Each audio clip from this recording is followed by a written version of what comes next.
అపోస్తలుడైన పౌలు ఎఫెసీయులకు రాసిన పత్రిక 4వ అధ్యాయం 1 నుంచి 7 వచనాలు మనం చదువుకుందాం. ఎఫెసీయులకు రాసిన పత్రిక 4వ అధ్యాయం 1 నుంచి 7 వచనాలు అయితే మనం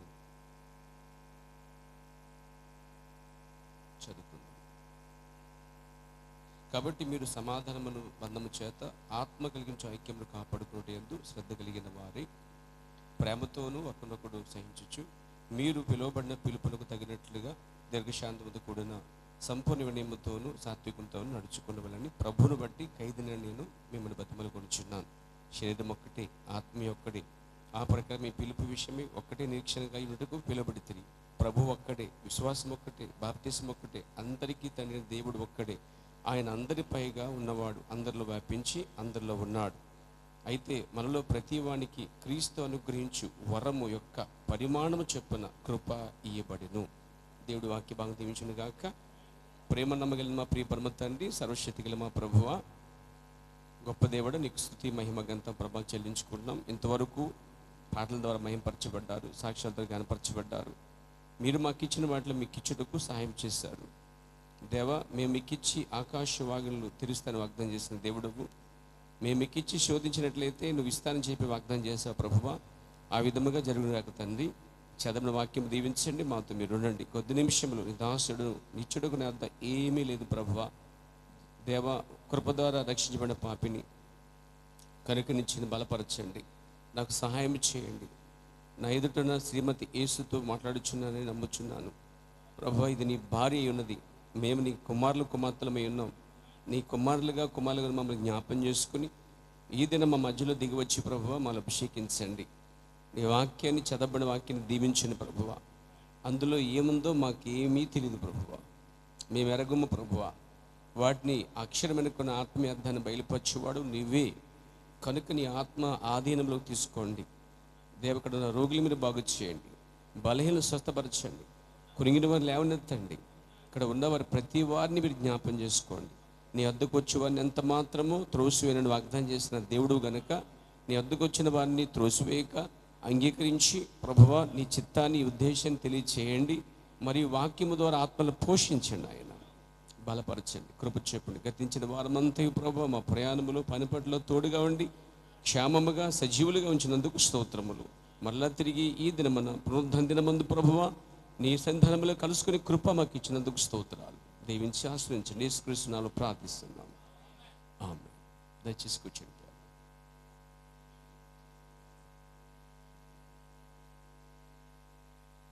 దేవుని పరిశుద్ధ నామానికి మహిమ కలుగుగాక.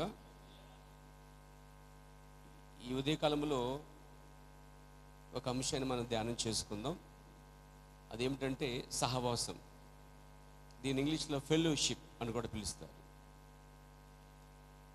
సహవాసం. దేవుడు ఏదైనా తోటలోనే సహవాసాన్ని ప్రారంభించాడు. దీన్ని తన కుమారులు కుమార్తెలు అనగా ఆదాము అవ్వ దేవుని పలుకులో చేపట్టారు. ప్రతి సాయంకాల సమయంలో దేవుడిని యెహోవా తోట మధ్యకు వచ్చేవాడు. ఆ తోట ఏంటంటే ఏదెను తోట. ఏదేను అనగా సౌఖ్యము అన్నాడు ప్రవక్త. ఏదేనులో ఒక ఆకు రాలిపోవటం కానీ, చనిపోవటం కానీ, హత్య చేసుకోవడం కానీ, అబద్ధము కానీ, ముళ్ళ పొదలు కానీ లేవు. అది లేకపోతే చెప్తుందండి. అంటే సౌఖ్యం అనగా అక్కడ చూడండి, ఆకు రాలటం కానీ, చెట్టు చనిపోవడం కానీ, మృగాలు చంపుకోవడం కానీ, హత్య చేసుకోవడం కానీ అనేది లేదు అక్కడ. అది సౌఖ్యం అంటే. ఏదేని తోటలో రకరకాల వృక్షాలు ఉన్నాయండి. రకరకాల వృక్షాలు, ఆత్మీయంగా వృక్షాలంటే వ్యక్తులండి. మనిషిని పోల్చబడింది బైబిల్ భాషలో వృక్షములు అనగా. ఫలించే వృక్షమేమో అది ఉంటుందన్నాడు, ఫలించింది నకబడి అగ్నిలో వేయబడదని చెప్పాడు. యోహాను యొక్క భాష ఏంటంటే అడవి సంచరికుడు కాబట్టి అడవిలో ఫలించే చెట్టుని వారు ఫలించేదాన్ని ఉంచేవారు, ఫలించిన దాన్ని నరికి అగ్నిలో వేసేవారు. దాన్ని ఆత్మీయంగా తీసుకుంటే ఫలించే వ్యక్తుల్ని దేవుడు పరలోకం ఇస్తాడు, ఫలించిన వారిని అదిగో ఆ నరకమైన అగ్నిలో పడేస్తాడండి. చెట్లు, బైబిల్లో చెట్లు వ్యక్తులు పోల్చబడ్డాయండి. Praise the lord. ఏదైనా తోటలో సకల వృక్షములు ఉన్నాయి, అన్ని జాతులు ఉన్నాయి. దాని అర్థం దేవునితో అన్ని జాతులు గలవారు ఏకమై అందరిలో ఒక్కడగా అందరికీ తండ్రిగా ఉండబోతున్నాడు ఆయన. దేవునికి స్తుతి కలుగును గాక.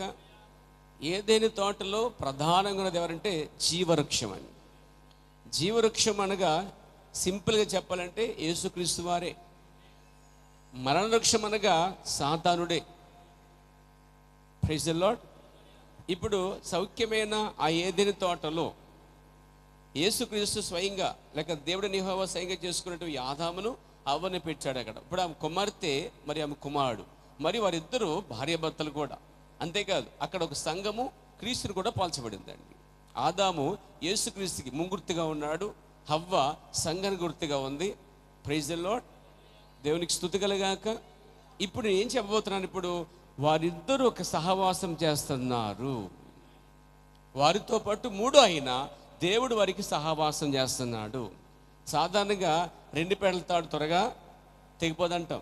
ఒక పెడతాడు ఏమండి తెగిపోద్ది, 2 పెడతాడు ఇంకా 3 పెడతాడు ఇంకా స్ట్రాంగ్ ఉంటుంది.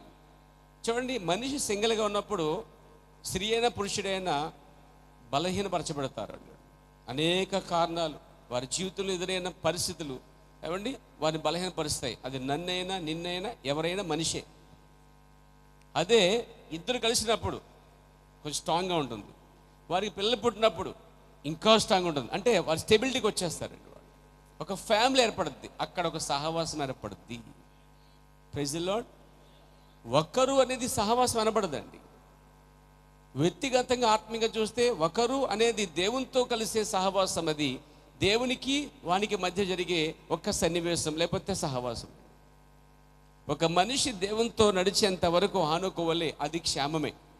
దేవునితో సంబంధం లేకుండా నడిచే వాళ్ళు వ్యర్థమేనండి. సో ఇక్కడ వ్యక్తిగతంగా ఒక ఒంటరి వ్యక్తి, స్త్రీ పురుషులు ఎవరైనా చూడండి బలహీనలే, కానీ వారికి ఒక తోడొచ్చినప్పుడు ఇప్పుడు ఆదాం అనే వ్యక్తి ఒంటరిగా ఉన్నప్పుడు బలహీనుడిగా ఉన్నాడు, కానీ అతనున్న బలాన్ని తీసి తనకు సాటి సాయం ఇచ్చినప్పుడు వారు 2 తోటలు బలంగా ఉన్నారండి. మూడోది దేవుడిని యెహోవా వారి మధ్యకి వచ్చాడు, ఇంకా బలంగా ఉన్నారండి. ప్రభునాను మహిమకలుగాక.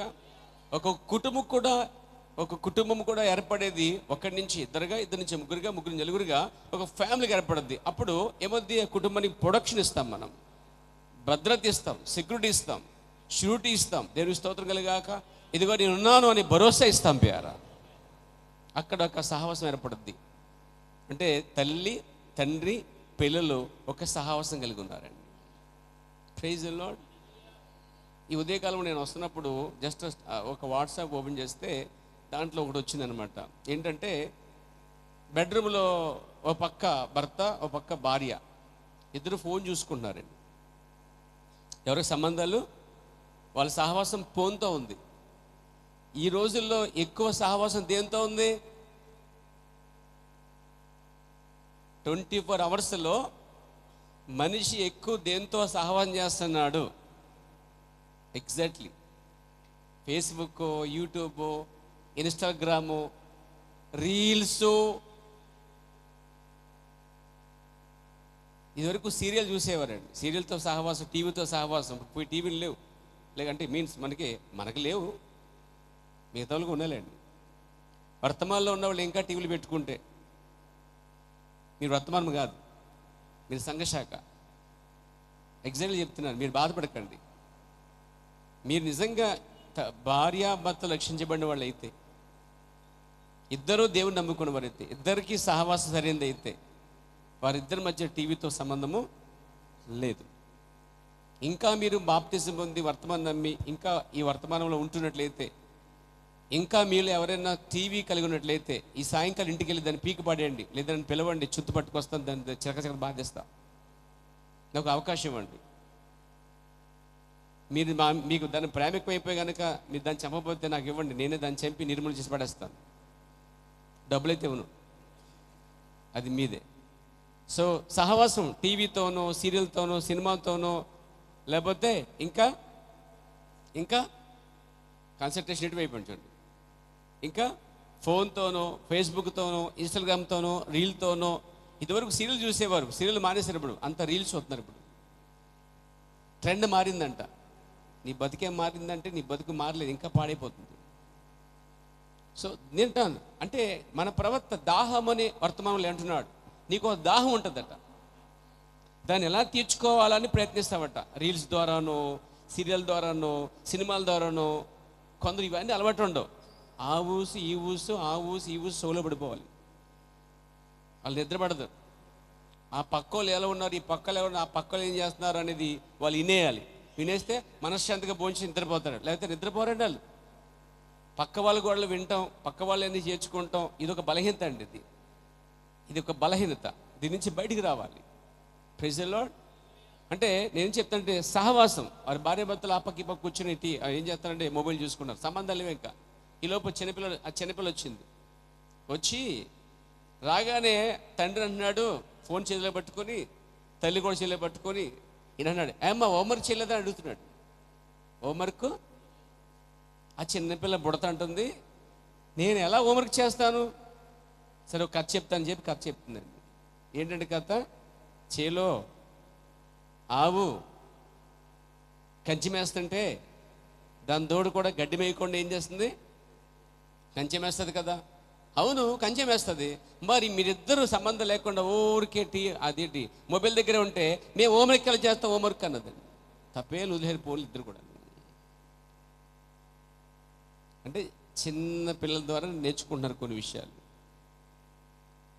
కాబట్టి ఇప్పుడు ఇంకా కొంతమంది ఏమంటే భోజనగర్ రండి అని చెప్పాలంటే మెసేజ్ పంపాలంట. అలా అయిపోయింది బతుకు.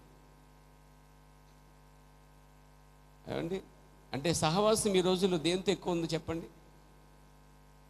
కానీ ఫోన్ చాలా అవసరం, చాలా అవసరం. దాంట్లో ఫోన్ బుక్ ఉంది, ఇంకా క్యాలిక్యులేటర్ ఉంది, లెక్కల బుక్ ఉంది, ఇంకా ఫోన్ బుక్ ఉంది, ఇంకా ఒకటేంటి ఫోన్పే ఉంది, గూగుల్ పే ఉంది, ఎవ్రీథింగ్ అన్నీ ఉంది. ఎంత అవసరమో అవసరానికి మించి వాడుతుంటే అది తప్పు. అవసరమే అది. ఫోన్ బుక్ అవసరమే, క్యాలిక్యులేటర్ అవసరమే, లెక్కల బుక్ అవసరమే, ఇంకా అవన్నీ ఫోన్పే అవసరమే, ఇవన్నీ అవసరమే, వాట్సాప్ అవసరమే. పంపించాలి, ఒక సందేహం పంపించి మంచిదే. ఇందులో వ్యర్థమని ఎక్కువ ఉంటున్నాయి, అనవసరమని ఎక్కువ ఉంటున్నాయి, కావలసినవి తక్కువ ఉంటున్నాయి. నేనేమంటే దానికి అవసర నిమిత్తమే వాడుకుంటే బెస్ట్ అండి. అవసరాన్ని మించి వాడుకుంటే ఇక సమయం అనేది నీ చేతిలో లేదనమాట. కాబట్టి ఈరోజు సహవాసం అనేది చాలా ప్రాముఖ్యం అంటున్నాను పేద. మనం దేవునితో ఎక్కువ సహవాసం చేస్తున్నాం. దాన్ని బట్టి నీ వైఖరి ఆధారపడి ఉంటుందండి. నువ్వు తయారు చేయబడతావు, దాన్ని బట్టి తయారు చేయబడతావు. ఏదైనా తోటలో దేవుడు యెహోవా ఆదాముని అవ్వని ఉంచాడు. వారిద్దరూ సహవాసం చేస్తున్నారు. మీకు తెలిసి యేసుక్రీస్తు వారు సువార్తకు పంపినప్పుడు ఇద్దరు పంపించాడు ఆయన. ఎందుకు తెలుసా? ఒకడు పడిపోతే ఒకడు లేచి నిలబడడానికి, ఒకరొకరు బలపరుచుకోవడానికి. అలా దేవుడైన యెహోవా ఏదైనా తోటలో ఇద్దరు తయారు చేసుకున్నాడు. అది స్త్రీ పురుషుడు. వారిద్దరూ సహవాసం చేస్తున్నారు. సహవాసం ఇద్దరుగా ఉన్నప్పుడు బాగానే ఉంది. ఆ ఇద్దరి మధ్యకి దేవుడైన యెహోవా కూడా వచ్చేవాడు. ప్రతి చల్లపూట అంటే ప్రతి సాయంకాల సమయంలో దేవుడైన యెహోవా వారి మధ్యకి వచ్చేవాడు. దేవునికి స్తోత్రం కలుగాక. ప్రవక్త అంటాడు, ఆ వెనకటి తరాలలో, ఆ కాలంలో, ఆ చల్లని సాయంకాల వేళలో దేవుడు తన బిడ్డలను పిలిచి, అంటే దేవుని యెహోవా వచ్చి ఏదైనా తోటలో తన బిడ్డలైనటువంటి అవ్వనాదమని పిలిచి వారితో సహవాసం చేయట అనున్నది అంత అందమైన సహవాసమై ఉన్నది. దేవుడే స్వయంగా వచ్చి ఆ నరులతో, తాను చేసుకున్న నరులతో ఆయన సహవాసం చేయటం ఎంత అందమైనది, అద్భుతమైనది. నేనంటలే, ప్రవక్త అంటున్నాడు, ప్రైజ్ ది లార్డ్, అందమైన సహవాసమై ఉన్నది. అంతేకాదు, ప్రవక్త అంటాడు, ఆ ఇద్దరిని తీసుకుని దేవుడు యెహోవా తొడల మీద కూర్చోబెట్టుకున్నాడు అంటాడు.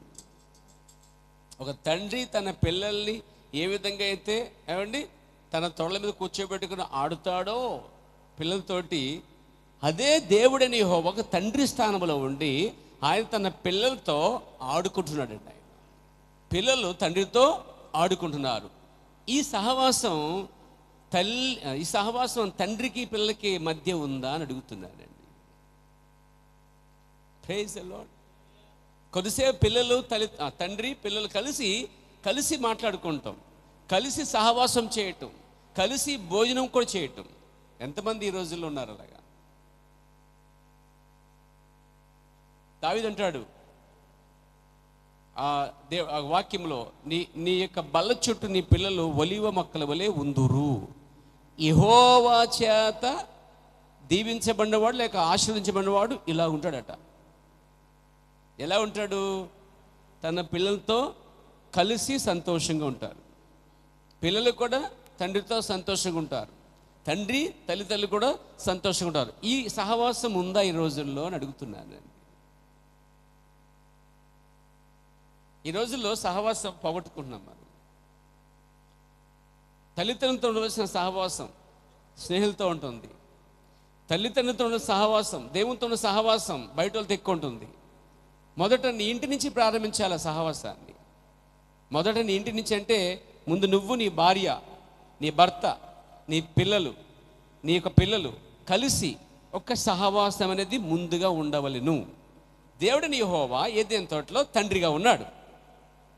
ఆయన స్వయంగా చేసుకున్న ఆదాము అవ్వల్ని ఆయన పిలిచి ఆయనే వారి మధ్యకి వెళ్ళి కొద్దిసేపు ఆయన వారితో ఉంటున్నాడు.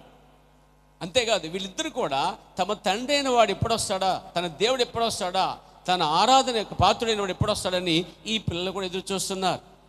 వారి మధ్య ఒక సహవాసం ఉన్నది. దేవుడిని యెహోవాకును నరులైనటువంటి అవ్వాదముకు మధ్య ఒక సహవాసం ఉన్నది.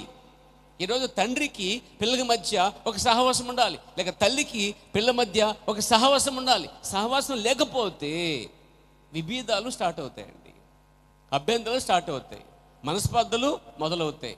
అంటే సహవాసం అనేది ఉన్నప్పుడు ఇంకోటి సాతాను కూడా రాలేడు మన మధ్యకి. చూడండి, అవ్వాదము కలిసినంత వరకు లూసిఫర్ వచ్చాడా? అవకాశం ఉందా? ఒకవేళ వచ్చినా ఆదాం ఏం చేస్తాడు? ఓ తండ్రి అంటాడు, పోతలకి నా అందమైన నా భార్యని డిస్టర్బ్ చేయకంటాడు. ఈమె ప్రపంచంలో సృష్టి జంతువులన్నిటికంటే శ్రేష్టమైందని చెప్తాడు. Praise the lord. ఈమె నాలో భాగమై ఉంది, అసలు నువ్వెవడవు బయటికి పో అని నెట్టేస్తాడు, లేదా గెంటి వేస్తాడు, లేదా యుద్ధం చేస్తాడు, లేదా జయిస్తాడు. తన భార్య కోసం ఒక సైన్యాధిపతి నిలబడతాడండి అతడు. కాబట్టి వాళ్ళు ఆదాము లేని సమయంలో ఇప్పుడు అవ్వాదములు కలుసున్నంత వరకు ప్రాబ్లం లేదండి.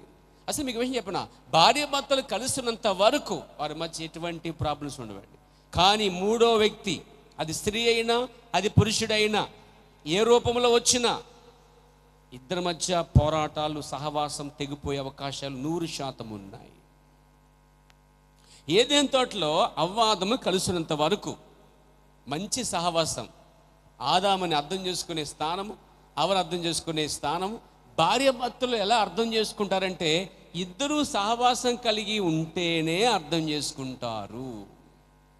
చదువు ఉంది, జ్ఞానం ఉంది, తెలివి ఉంది, పలుకుబడి ఉంది అంటే ఈ అన్నీ ఉన్న ఇక్కడ ఇద్దరి మధ్య సహవాసం లేకపోతే అవేమీ పనికిరావు, అవేమి ఉపయోగపడవు.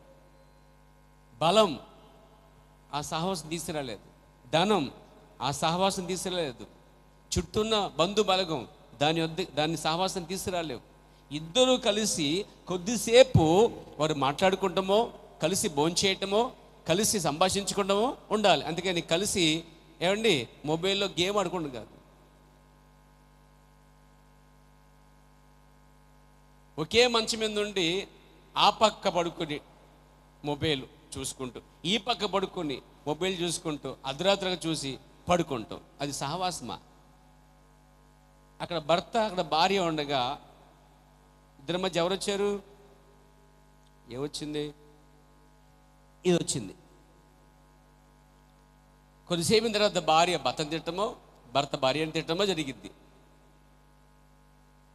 సమస్య మొదలైందా లేదా? అప్పుడు సమస్య మొదలవుతున్నప్పుడు ఏం చేయాలి? దీన్ని జ్ఞానం చెప్పినా వాడాలి, అవసరాన్ని మించి వాడకూడదు, అవసరం నిమిత్తం వాడాలి. నిద్ర పట్టుకో, టైం పాస్కో. నేను దీంట్లో అసలు గేమ్ ఉండదు, అసలు గేమ్ చూడండి, నేను పట్టించుకోను. ఎంతవరకు అవసరమో అంతవరకే, అంతకుమించి దాన్ని ఎక్కువ చూడండి. ఏదైనా ఉంటే పని నిమిత్తం తప్ప, నా వరకు చేసిన పనులు అంతవరకు నిమిత్తం ఎక్కువ వాడు దాన్ని. కొంతమంది పడుకున్నప్పుడు దీన్ని ఏం చేస్తారు? పక్కలేసి పడుకుంటారు. భార్య స్థానం ఆక్రమించేస్తుంది, భర్త స్థానం ఆక్రమించేస్తుంది, పిల్లల స్థానం కూడా స్వీకరించేస్తుంది. పక్కలేసి పడుకున్నామంటే అసలు ఈరోజు పొద్దున్నే స్టార్ట్ అవ్వటం మొదలవటమే దీంతో మొదలవుతుందండి సహవాసం. లెగ్గానే ముందు ఏం చూస్తారు, ఏ మెసేజ్ పెట్టారు, ఏ మెసేజ్కి రిప్లై ఇవ్వాలి, అసలు ఏమొచ్చింది నా కోసం, రాత్రి మెసేజ్ పెట్టి పడుకున్నాను పొద్దుట ఏమొచ్చింది. లెగ్గానే దీంతో సహవాసం. మధ్యలో భోజనం చేసినప్పుడు సహవాసం, టిఫిన్ చేసినప్పుడు సహవాసం, తింటా చూస్తాడు ఒకడు చూస్తా అని అడుగుతాడు దేని గురించి. అప్పటికి తిని చూడండి, ఆ కొద్దిసేపు తప్పించుకుంటే మళ్ళీ వెళ్ళిపోతాడు, మళ్ళీ ఎలాగుంటాడు. అలా అయిపోయింది ఈ సహవాసం ఈరోజు. అంటే అంటే మనిషి అవసరం మించి ఎక్కువ దీన్ని వాడేస్తున్నాడని అర్థమవుతుంది కదా మనకి. అవసరాన్ని మించి ఇప్పుడు ఫోన్పే చేయాలండి, చేసి పెట్టాడు, అయిపోయింది. వాట్సాప్ పంపించాలి, పంపించే అయిపోయింది. దాని తర్వాత సమయాన్ని ఎక్కడో అది తీసేసుకుంటుంది. పడుకునే ముందు నిద్ర పట్టలేదని చూడటం. మీకు ఏం చెప్పను, నిద్ర పట్టట్లేదని చూస్తే ఇంకా నిద్ర పడదండి. ఎందుకంటే ఈ స్క్రీన్ పైన కళ్ళు పడ్డాయని నిద్ర రాదు, త్వరగా రాదు. కొంతమంది పక్కలోనో తల దగ్గర పెట్టుకుంటారు. తల దగ్గర పెట్టుకుంటే కొంతకంతా తలడదు నీకు, అది పేలిపోద్దేమో జాగ్రత్త. పక్కలో పెట్టుకుంటే హార్ట్ పక్కన పెట్టుకుంటాం, పేలిపోద్ది జాగ్రత్త. ఎవరి నమ్మకం ఏమండి. తర్వాత దీనివల్ల రేడియమ్స్ వల్ల నీ ఆరోగ్యం దెబ్బతింటుంది. నేను దీన్ని కరెక్ట్గా నా కాలు దగ్గర పెట్టుకుంటానండి. దీని ఖరీదు చాలా ఎక్కువే, ఐఫోన్ చాలా రేటు. అయినా దీన్ని రేటు ఎక్కువ అని చెప్పి నెత్తి ఎత్తుకోకూడదు ఏమండి. గుండ్లు పక్కనేసి పడుకోకూడదు, భార్యలాగా లేక పిల్లలాగా. దీన్ని తీసుకెళ్ళగడ కాలు దగ్గర పడేయాలి. ఎంతమంది పడేస్తారు కాలు దగ్గర? అంతే, అక్కడే ఉంచాలి దాని స్థానం అది. పొద్దున్న లేచినట్టు దాన్ని చూడటం, పడుకున్నప్పుడు దినము కూడా మళ్ళీ దాన్ని చూసే పడుకుంటాం. ఈ సహవాసం క్రైస్తవులకి సరైంది కాదు, మెసేజ్ బిలీవర్స్కి అంతకంట కాదు. ముఖ్యమైనది అది, చాలా ముఖ్యమైన వర్తమానం లేక ముఖ్యమైన విషయం అయితే విషయాన్ని బట్టి చూడటం, పని ఎంతవరకు అవసరం అంతవరకు వాడటం చాలా ముఖ్యమైన కార్యమే. దేవునికి స్తుతి కలుగాక. ఇద్దరి మధ్య సహవాసం ఉన్నంత వరకు బాగానే ఉంది. వారి మధ్యకి దేవుడు యెహోవా వచ్చాడు, ఇంకా బాగుంది, ఇంకా స్ట్రాంగ్ అయింది. ప్రతి సాయంకాలం వారి మధ్య సహవాసం ఉంది. దేవుడు రావటం, ఆయనతో మాట్లాడటం, ఈయన వారితో మాట్లాడటం, గొప్ప సహవాసం ఉంది. చాలా రోజులు గడిచాయి. ఆదాము ఒకసారి పక్క వెళ్ళాడు వేరే పని మీద. ఒంటరిగా ఉన్న సమయంలో వీళ్ళకి సంబంధం లేని వ్యక్తి, మూడో వ్యక్తి వచ్చాడు. ఆ మూడో వ్యక్తి ఎవరంటే సర్పము, అనగా సర్పములో ప్రవేశించడం ద్వారా ఆ దయ్యం వారి మధ్యకి వచ్చింది. ఆ తొయ్యబడిన ఆ లూసిఫర్, దేవుని చేత నెట్టివేయబడినటువంటి ఆ యొక్క దయ్యాల అధిపతి, చెప్పచ్చా దయ్యాల అధిపతి అని?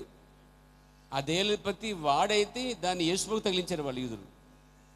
ఈ దయ్యాల అధిపతి తీసుకొచ్చి ఏం చేశాడట, ఆ సర్పంలో ప్రవేశించాడు. ఆ సర్పము ఒక చింపాంజీ వలె మాట్లాడుతూ దాన్ని సమీపించింది. అంటే ఇప్పుడు అక్కడ సహవాసం మారిపోతుందండి.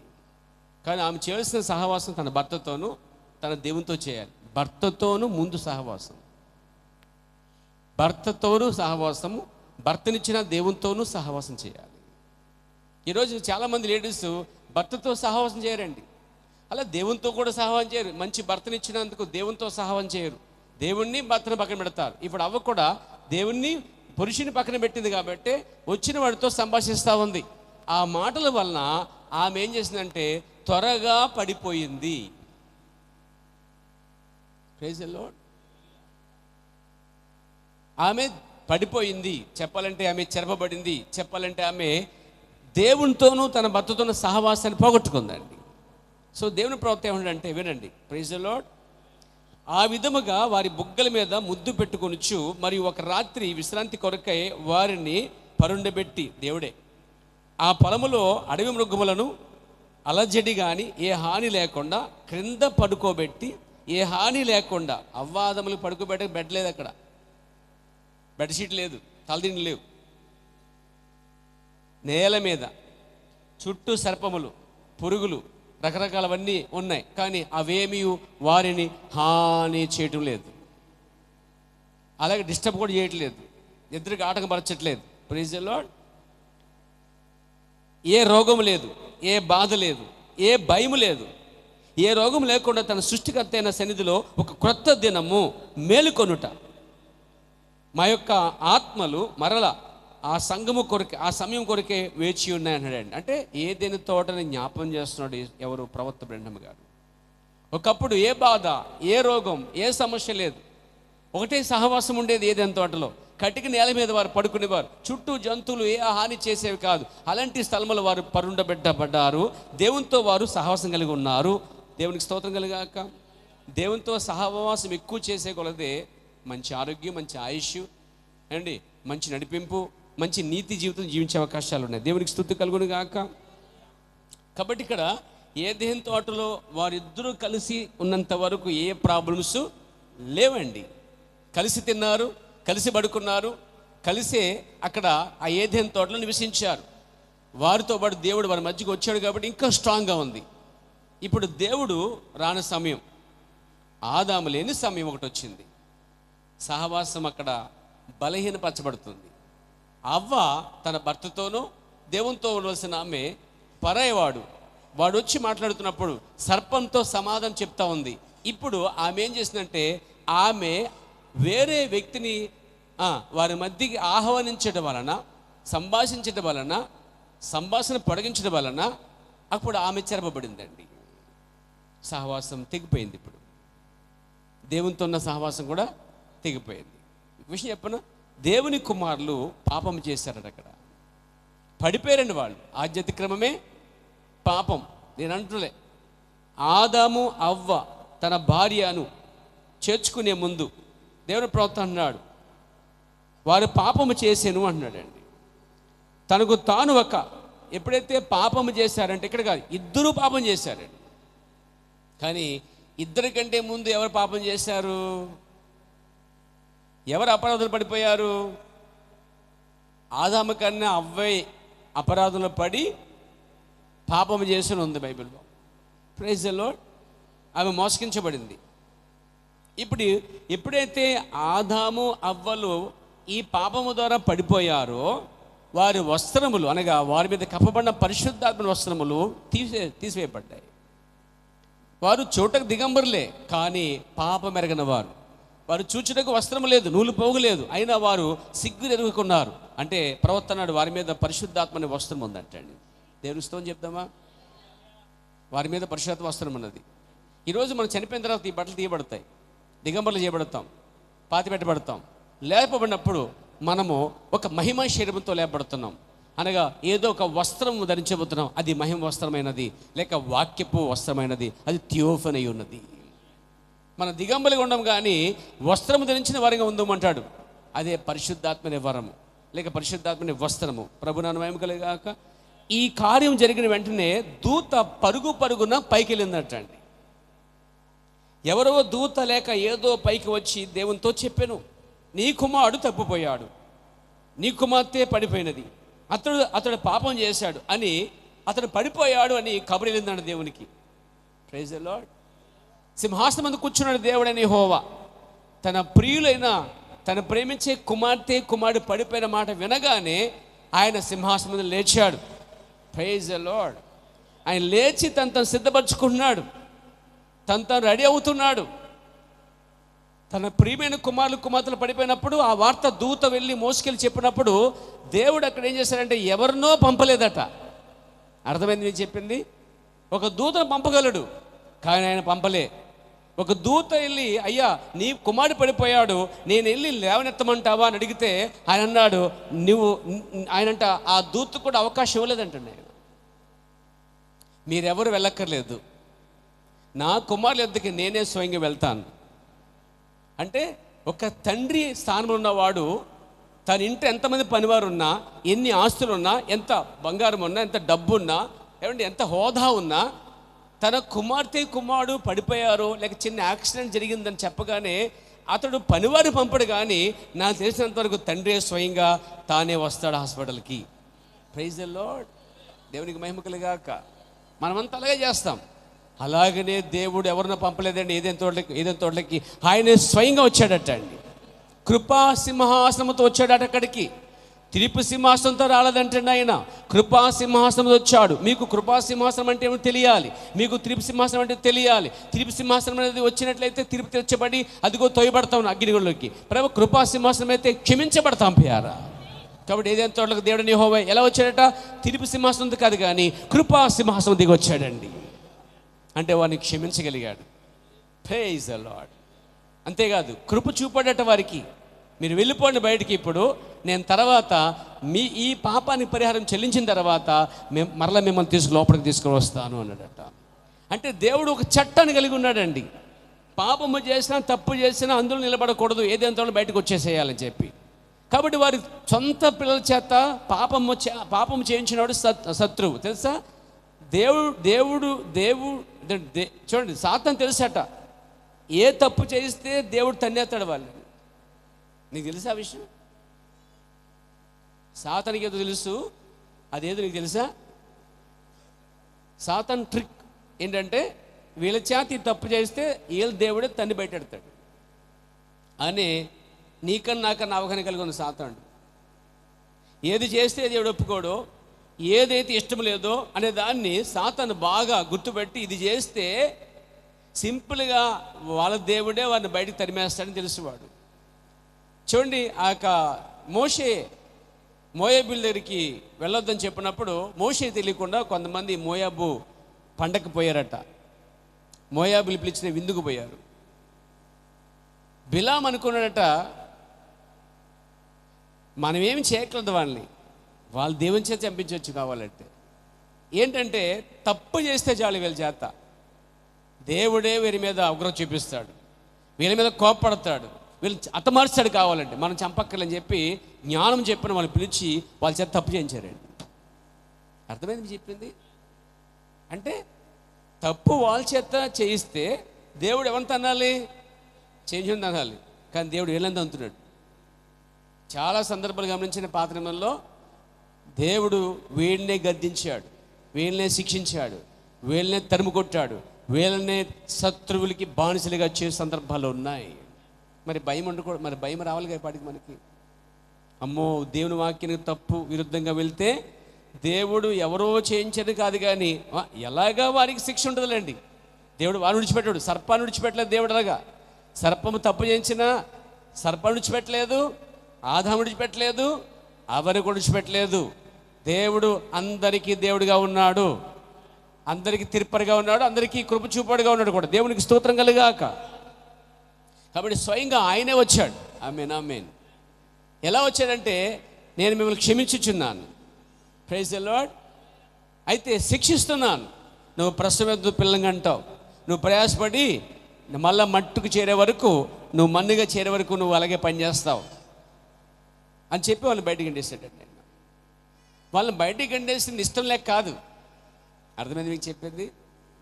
తిరిగి మళ్ళీ తీసుకురావడానికి వారు మురుగు చేయబడ్డారు, వారు కరగబడాలి, శుద్ధి చేయబడాలంటే రక్తానికి రక్తమే మరలా విరుగుడండి. రక్తం ద్వారా పాపం ప్రవేశించింది కాబట్టి పాపం ద్వారా పాపం వచ్చింది, ఆ పాపానికి మరణం వచ్చింది కాబట్టి దేవుడు చేశాడు, ఆ మరణాన్ని జయించాడు. ఏదేని తోటలో రక్త మార్పిడి ద్వారా పాపం ప్రవేశించింది, పాపం ద్వారా మరణం వచ్చింది కాబట్టి ఆయన ఏం చేశాడు? పాపం లేకుండా జన్మించి ఆమేన్ ఆమేన్ రక్తం చిందించి మరణాన్ని ఓడించి మళ్ళీ తిరిగి వారిని ఏదైనా తీసుకొస్తున్నాడు అండి. ఆ ఉద్దేశం కొరకు దేవుడిని యెహోవా యేసు క్రీస్తు వారిగా ఈ భూమి మీదకి విమోచకుడిగా వచ్చాడండి. ఆయన మన సమీప బంధువుడండి. ఆయన ప్రభు నన్ను మహిమ కలుగాక. అసలే దేవుడు వారి మధ్యకి రాకుండానే ఆదాముకి తెలివి ఎక్కువైపోయిందంటే. దేవుడు చల్లగా చేస్తాడు ఆ పనులు. ఈలోపు కొంచెం బుర్ర ఉంది కదా, మరి పైకి అంజురపు చెట్టుకి పటపట ఎక్కేసి ఆకులు పీకేసి కుట్టేసి తను కట్టేసుకుని భార్యకి కట్టేసాడట్టు. బాగున్నాయి వస్త్రాలు? బాగున్నాయండి, కొత్తగా ఉన్నాయి. అవి దేవుడు ఇచ్చిన వస్త్రాలా? వాళ్ళు కృత్రిమంగా చేసుకున్న వస్త్రాలు. ఇవి కూడా కృత్రిమ చేసిన వస్త్రాలే, దిగమరత్వం కనబడకుండా వేసిన బట్టలండి.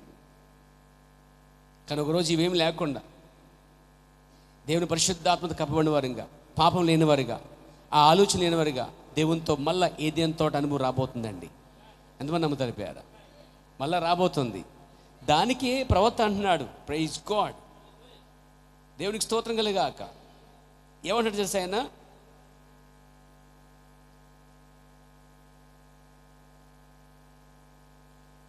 మా ఆత్మలు మరలా ఆ సమయం కొరకే మూలుగుచున్నవి. ఆ సమయం ఏం తెలుసా? ఏదైనా తోటలో దేవునితో ఉన్న సహవాసం అనే ఆ సమయం. Praise the lord. మూలుగుచున్నవి. ఎందుకంటే మేము దాని కొరకే తయారు చేయబడితిమి. అసలు మనం తయారు చేయబడిందే దేవునితో సహవాసం చేయడానికే. దేవుని నామమున మహిమ కలుగును గాక, స్తుతి కలుగును గాక. మన పనులు మనం చేసుకుంటూ, మన కుటుంబాన్ని, సంసారాన్ని పోషించుకుంటూ, మన కర్తవ్యాన్ని నిర్వర్తిస్తూ దేవుని కోసము, ఆయన సహవాసం కోసం మనము తయారు చేయబడ్డామంటండి. ఎందుకంటే మేము దాని కొరకే తయారు చేయబడితిమి. Praise the lord. కాబట్టి ఈలోపు ఏం జరిగిందంటే, దేవుడు రాకముందే స్వయంగా ఆయనంట ఒక మతం తయారు చేసుకున్నాడు. మతం అంటే ఆకులే, సొంతంగా ఆకులు ఏం చేశాడు? తయారు చేసుకున్నాడట. దేవుడు రాకముందే పాపము చేశామని తెలిసిన తర్వాత, తప్పుపోయామని తెలిసిన తర్వాత ఎక్కడ రావాలి? వాళ్ళు తిన్నగా అక్కడికి రావాలి, కృపాసింహాసనకు రావాలి. కానీ రాకుండా ఏం చేయరు? వాళ్ళు ఇటు వెళ్ళటం బదులు వెనక్కి పారిపోయారండి.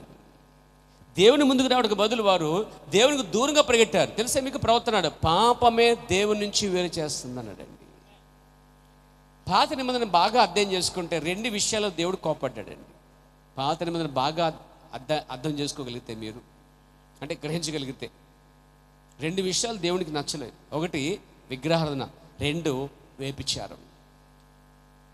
భార్యతో చేసేది వ్యభిచారం కాదు, అది సంసారం. భార్యగా ఉండి వేరే స్త్రీతో చేసేది వ్యభిచారం. భర్తతో చేసేది సంసారం. భర్త కాకుండా వేరే భర్తతో, వేరే పురుషునితో సంసారం అనదు, అది వ్యభిచారం. మీకు అర్థమైందండి? ఇప్పుడు ప్రైజ్ ది లార్డ్.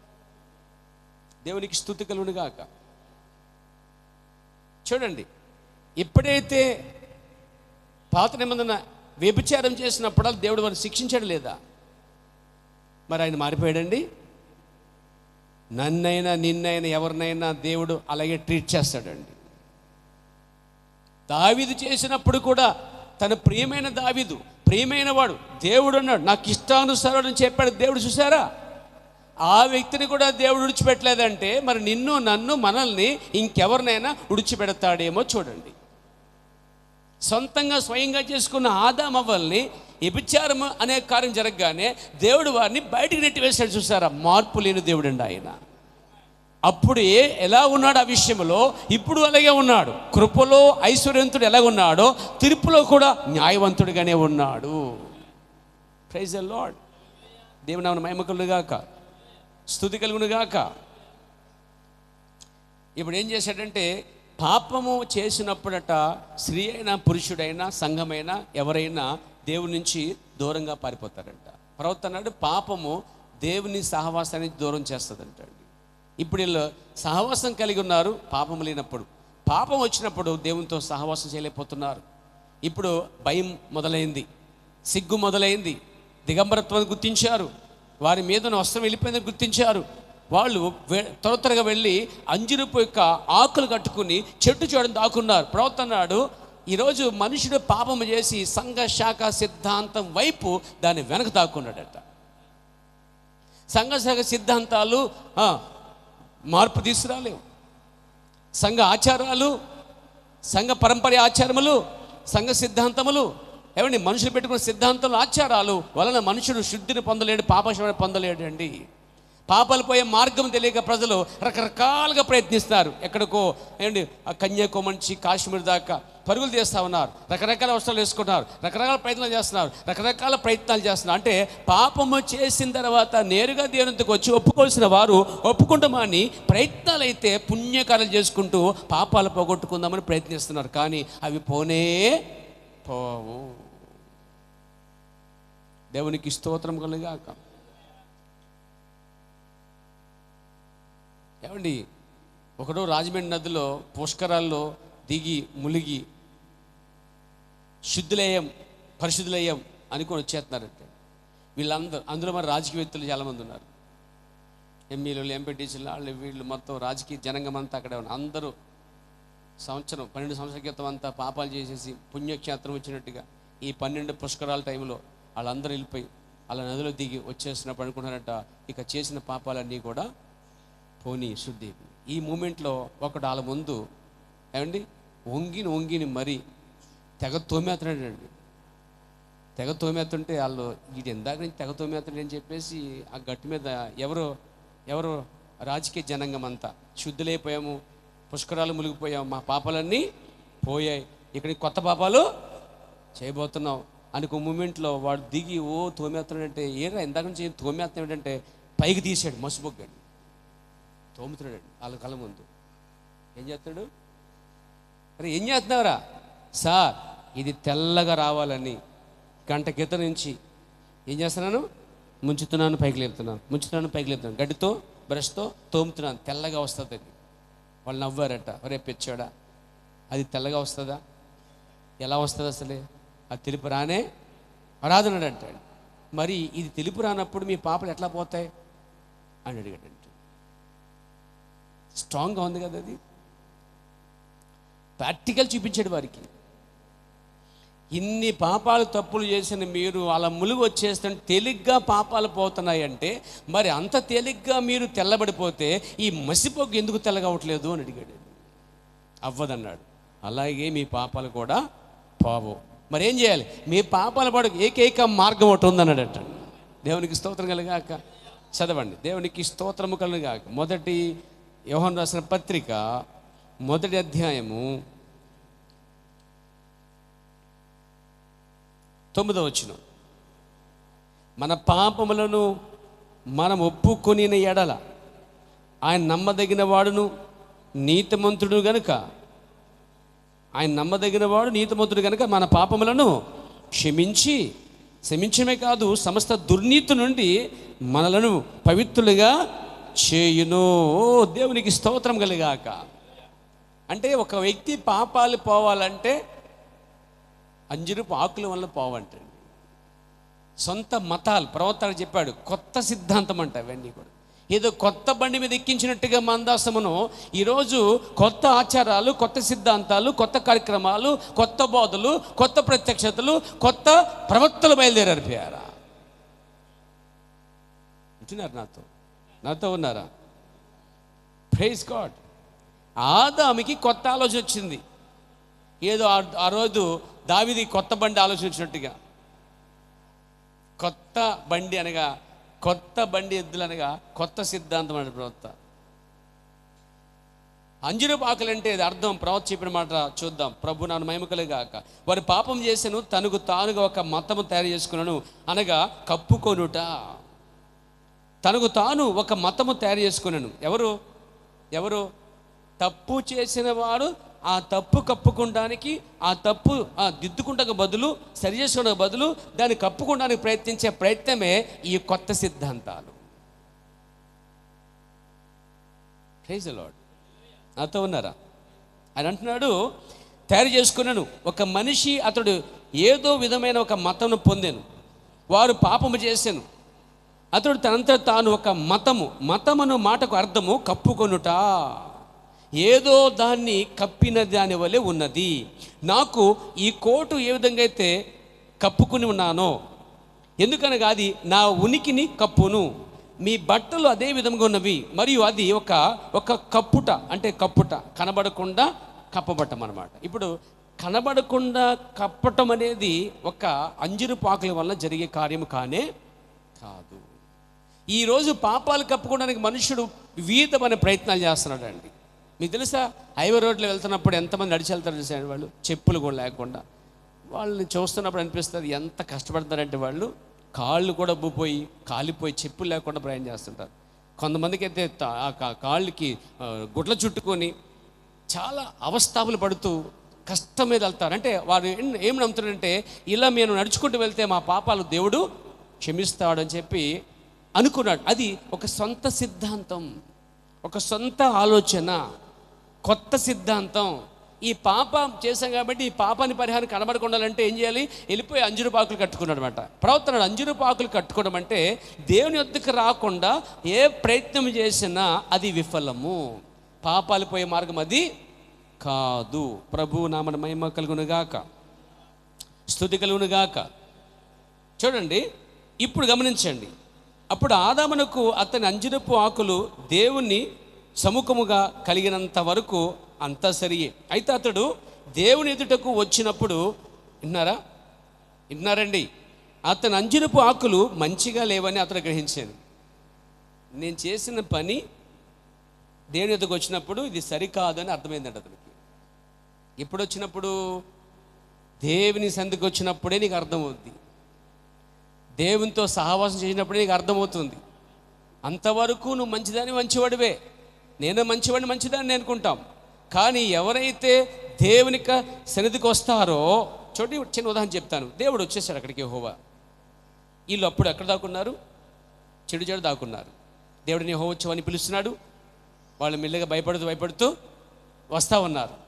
వస్తున్నప్పుడు ప్రవక్త అన్నాడు ఇక్కడ, ఆదాము అతని అంజూరపు ఆకులు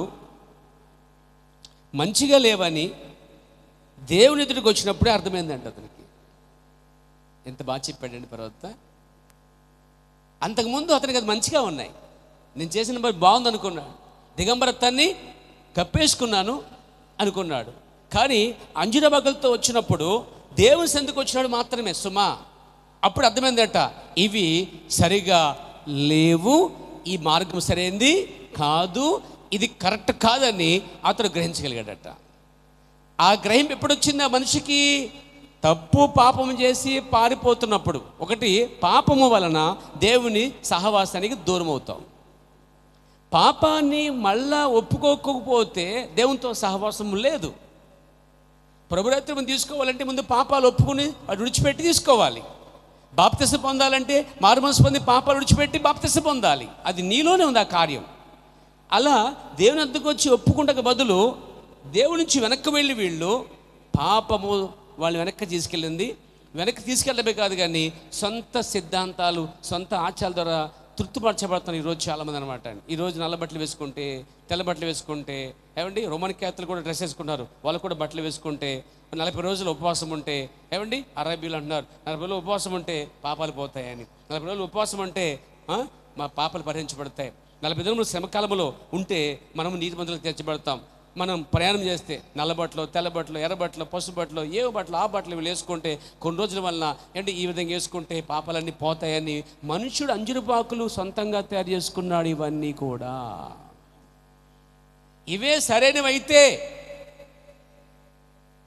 యేసుక్రీస్తు మరణించడం వ్యర్థం.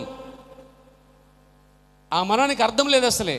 కానీ ఆయన పుణ్యదాన బలియాగం చేశాడండి. ఆయన సర్వ పాప పుణ్యదాన బలియాగం చేశాడు. సర్వ పాపాలకి ఒక పుణ్యదాన బలియాగం చేశాడండి. ప్రజలందరూ అక్కడికి రావాలి. ఆ కారణం బట్టే మనం కూడా అక్కడికి వచ్చి ఉన్నాం. దేవునికి స్తోత్రం కలుగాక. మనం వచ్చిన ఆ సహవాసం ఎంత గొప్పదో చూడండి, ఎంత అందమైనదో చూడండి. అవన్నీ విడిచిపెట్టి సరైన పద్ధతిలో దేవుడు ఏర్పరిచిన మార్గం గుండా వచ్చి మన పాపాలు ఒప్పుకోవడం ద్వారా దేవునితో సహవాసం రావటం వల్ల ఎంత అందంగా ఉందో సహవాసం అది. ఈరోజు ప్రభు నన్ను మహిమ కలుగాక, స్తుతి కలుగునుగాక.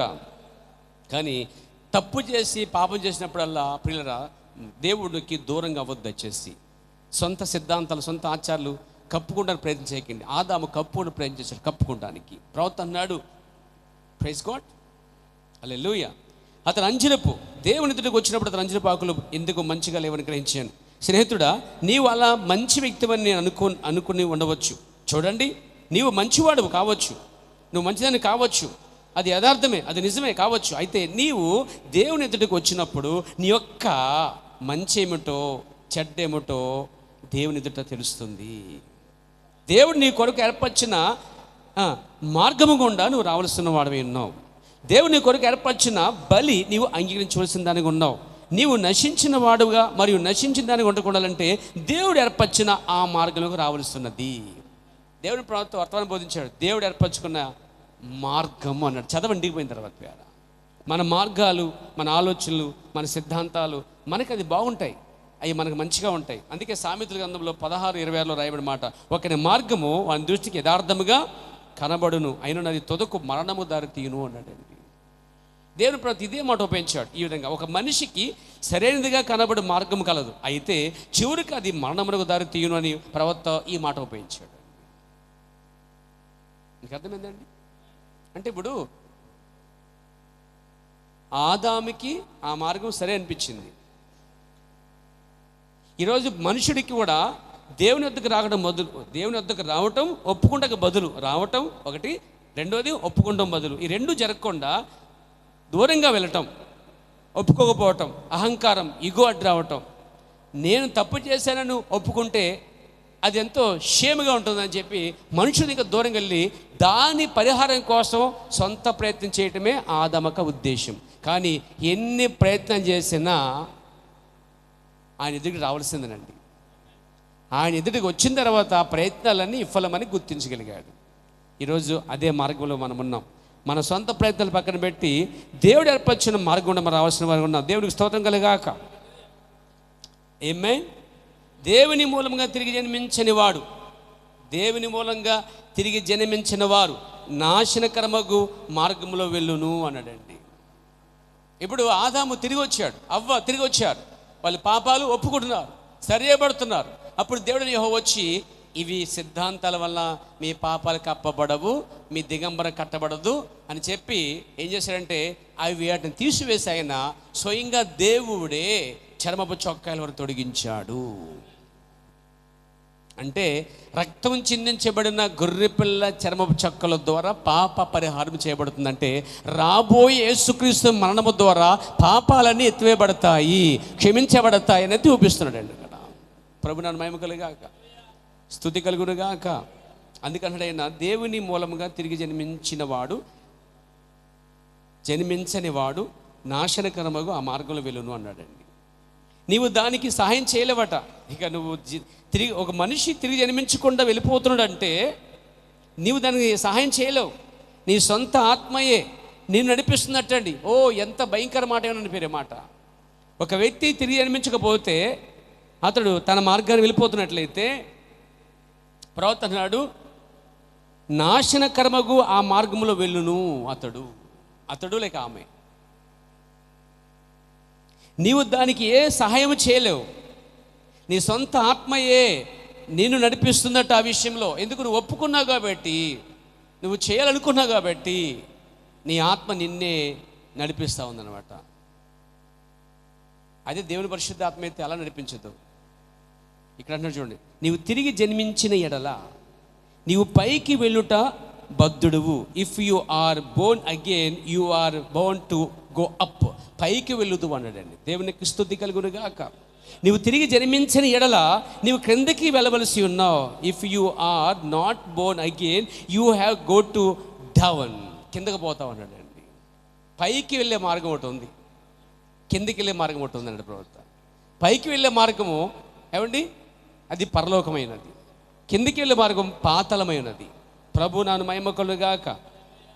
కేవలం నీ సొంత ఆత్మే చేయగలదట. అంటే నువ్వు పైకి వెళ్ళాలన్నా కిందకి వెళ్ళాలన్నా, దేవుడు ఏర్పరిచిన మార్గం కూడా రావాలన్నా నీకు నువ్వే రావాలి. దేవుడు యెహోవా వచ్చి ఆదామా అంటే ఆదామే రావాలి అక్కడికి. పిలిచిన వెంటనే అక్కడికి వస్తే వచ్చాడా లేదా? దేవుని స్వరం విన్నారా లేదా? వాళ్ళు విన్నారా? విన్ని ఒప్పుకోలు చేసుకుని వచ్చారు అక్కడికి. దేవుని తిరుపతి అక్కడ దేవుడు చెప్తున్నాడు, పనిష్మెంట్ ఇస్తున్నాడు అడుగుతూ. అప్పుడు వారిని బయటకు పంపించాడు. తిరిగి మళ్ళీ దేవుడు తీసుకురావడానికి దేవుడే కుమారుడిగా వచ్చాడు. దేవునికి స్తోత్రం కలుగాక. ఏం చెప్తానంటే ఈ సహవాసం పాపము ద్వారా తీయబడుతుంది. మళ్ళా పాపాని పరిహారము ఆయన వద్దకు వస్తేనే మళ్ళా సహవాసం ఉంటుంది. ఆమేన్.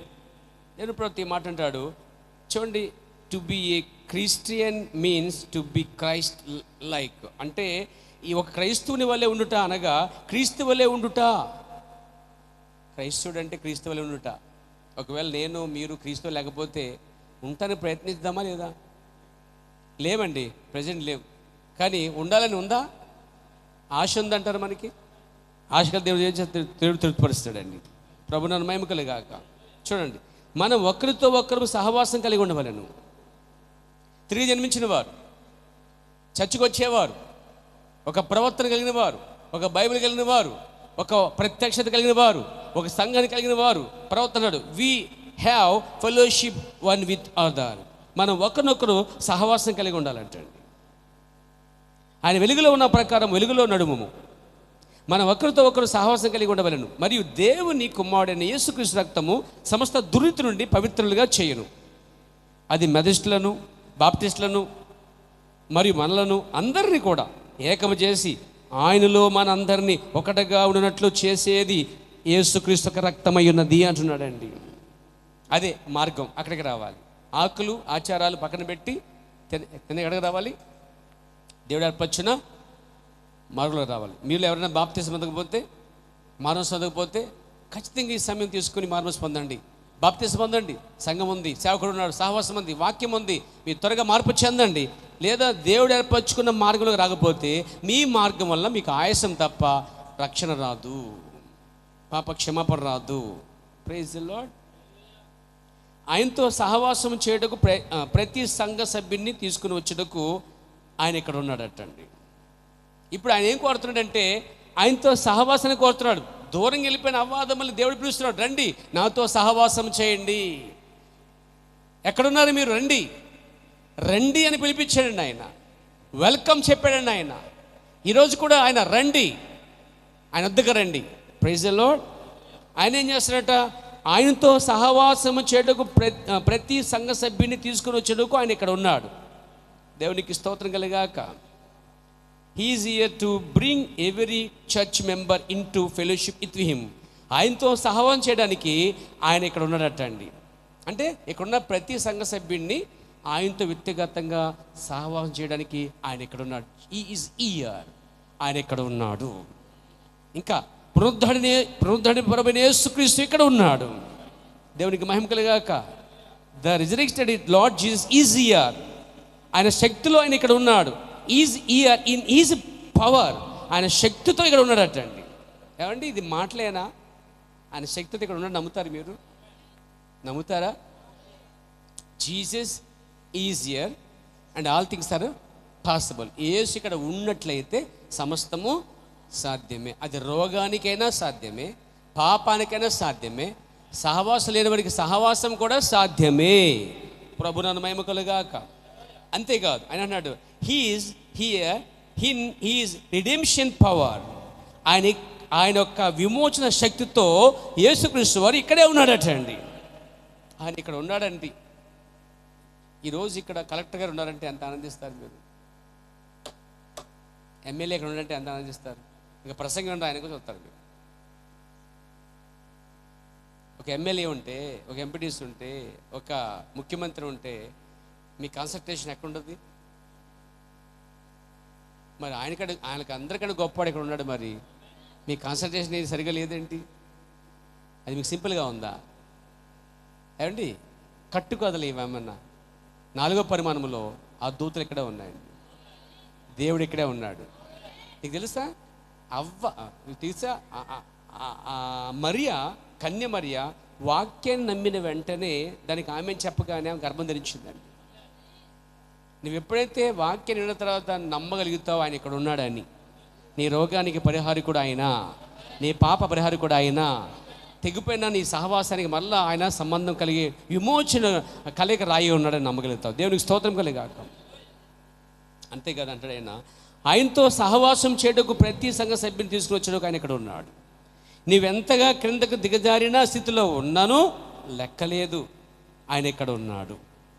నువ్వే స్థితిలో ఉన్నా ఆయన ఇక్కడ ఉన్నాడు. ఎందుకున్నాడు? ఏ స్థితిలో ఉన్నా నిన్ను పట్టి పైకి లేపడానికి ఒక ఆయన ఇక్కడ ఉన్నాడు. ఇక్కడ ఉన్నాడు. దేవునికి స్తోత్రం కలిగాక.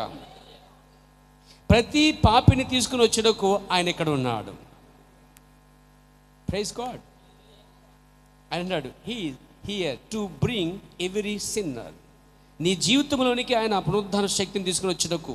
ఆమేన్ ఆమేన్. నిన్ను ఒక నూతన సృష్టిగా చేయటకు, ఒకటి నీ జీవితంలోనికి ఆయన పునరుద్ధరణ శక్తి తీసుకురావడానికి ఉన్నాడట. మన జీవితంలోనికి, మన లైఫ్లోనికి ఆయన పునరుద్ధరణ శక్తిని తీసుకురావడానికి ఉన్నాడట ఒకటి. రెండోది, నిన్ను నూతన సృష్టిగా చేయటకు ఆయన ఇక్కడ ఉన్నాడు. అంటే ఆయన ఉండటం వల్ల ఉపయోగాలు ఉన్నాయా? రోగాలకి స్వస్థత ఉన్నది, పడిపోయి దిగజారిపోయిన వారికి పునరుద్ధానం ఉన్నది. Praise the lord. ప్రయాణం లేని వారికి ఆయన ఒక నిర్మాణం కొరకు ఇక్కడ నిలబడి ఉన్నాడు. ప్రయాణం చేయడానికి సిద్ధంగా ఉన్నాడటండి. అంతేకాదు, నీ నూతన సృష్టిగా చేయడకు జీసస్ ఈజ్ హియర్. యేసు ఇక్కడ ఉన్నాడు. ఎంతమంది నమ్ముతారు ఇక్కడ ఉన్నారని? ఆయన చూడండి, సంఘము దేవుని యొక్క సహవాసం నుండి దూరం అయితే, అద్భుతాలు ఆగిపోతాయటండి. సంఘం దేవుని నుంచి, సహవాసం నుంచి దూరం అయితే అద్భుతాలు ఏమైపోతాయి? ఇప్పుడు అద్భుతం జరగాలి వద్దా మన మధ్య? జరగాలంటే మీరు సహవాసంలో ఒకరినొకరు సహవాసం కలిగి ఉండాలండి. సంఘంలో దేవుని ప్రవక్త అంటున్నాడు, ప్రభు నామని మహిమ కలుగునుగాక. నేను ఒక కోడ్ చదువుతాను, పేరు ఒక కోడ్ యూజ్ చేస్తాను నేను దీంట్లో. దేవునికి స్తోత్రం, దేవుని స్తోత్రం. ఇంటి దగ్గర ఉండొద్దు. ఆదివారం నాడు, బుధవారం నాడు ఇంటి దగ్గర ఉండొద్దు. సంఘంలో కోటాలు ఉన్నప్పుడు నీ హృదయంలో దేవుడు ఉంటే ఇక్కడికి అనగా చర్చికి వచ్చి నీ సహోదరులతో సహవాసం చేయటకు వచ్చేదవు. చర్చి తలుపులు ఎప్పుడు తెరుస్తారా అని ఆశతో చూడగలవు. సహోదరులతో సహవాసం చేయడానికి చర్చి తలుపులు తెరిచేదాకా నీవు ఉండలేవు అన్నాడండి. దేవుని మనం క్రీస్తు బయలుపరచమనంలో 80 పేరాలు అంటాడండి ఆయన. ఎవరైనా మళ్ళీ చెప్తాను, ఇంటి వద్ద ఉండొద్దు. మరి ఎక్కడ ఉండాలి? నీ హృదయంలో దేవుడు ఉంటే చర్చికి వస్తావు, సహోదరులతో సహవాసం చేస్తావు, చర్చి తలుపులు ఎప్పుడు తెరుస్తారా అని ఆశతో చూస్తావు. సహోదరులతో సహవాసం చేయడానికి చర్చి తలుపు తీసేదాకా అక్కడే ఎదురు చూస్తావట. అది సహవాసం అంటే. అలాంటి సహవాసం దేవుడు కోరుకుంటున్నాడు. అలాంటి సహవాసం చేసినప్పుడు దేవుడు అద్భుతాలు చేయడానికి సిద్ధంగా ఉన్నాడండి. అద్భుతాలు ఎప్పుడు ఆగిపోతాయి? సంఘము దేవుని యొక్క సహవాసం నుండి దూరమైతే అద్భుతాలు ఆగిపోతాయి. చిన్న ఉదాహరణ చెప్తాను.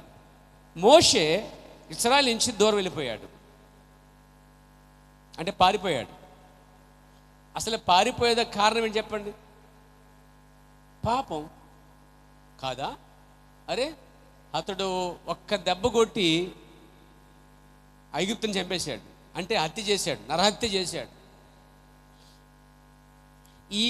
ఈ విషయం ఫరోకు తెలుస్తుందేమో, తెలిస్తే నన్ను ఏం చేస్తా, జైల్లో వేస్తారు. కాబట్టి అక్కడి నుంచి ఏం చేయడు? చెప్పాను కదా, పాపమే ఇక్కడ సహవాసాన్ని దూరం చేస్తుంది. తప్పులే సహవాసం నుంచి దూరం చేస్తున్నాయి. అప్పుడు మనం తప్పు ఒప్పుకోవాలి, పాపాన్ని విడిచిపెట్టాలి, మళ్ళీ సహవాసం వస్తుంది. ఇప్పుడు మోషే ఎందుకు పారిపోతాడు చెప్పండి? తాను తప్పు చేశానని తెలుసు, ఈ విషయం తెలిస్తే నాకు శిక్ష ఉండని తెలుసు. కాబట్టి ఐగుప్తు అనేది సుప్రీం పవర్ కలిగి ఉంది, నేను ఒక్కనైతే దాన్ని ఏమీ చేయలేను, నా వల్ల అయితే కాదు. కాబట్టి ఇక నా శక్తి అని విడిచిపెట్టి పారిపోయాడండి. ప్రవక్త అంటున్నాడు, ఈ గొప్ప సేవకుడైన మోషే వర్తమానం చదవని పేర మీకు సహాయపడుతుంది. అది దేవుని యొక్క సహవాసం నుండి బయటికి వెళ్ళిపోయిన ఒక విశ్వాసి. ఇప్పుడు మోషే ఒక విశ్వాసిగా ఉన్నాడు, ఒక ప్రవక్తగా ఉన్నాడు, ఒక కాపరిగా ఉన్నాడు. ఒక రక్షించబడిన విశ్వాసికి దేవునితో సహవాసం చేసే వ్యక్తికి సంతోషంగా ఉన్నాడు.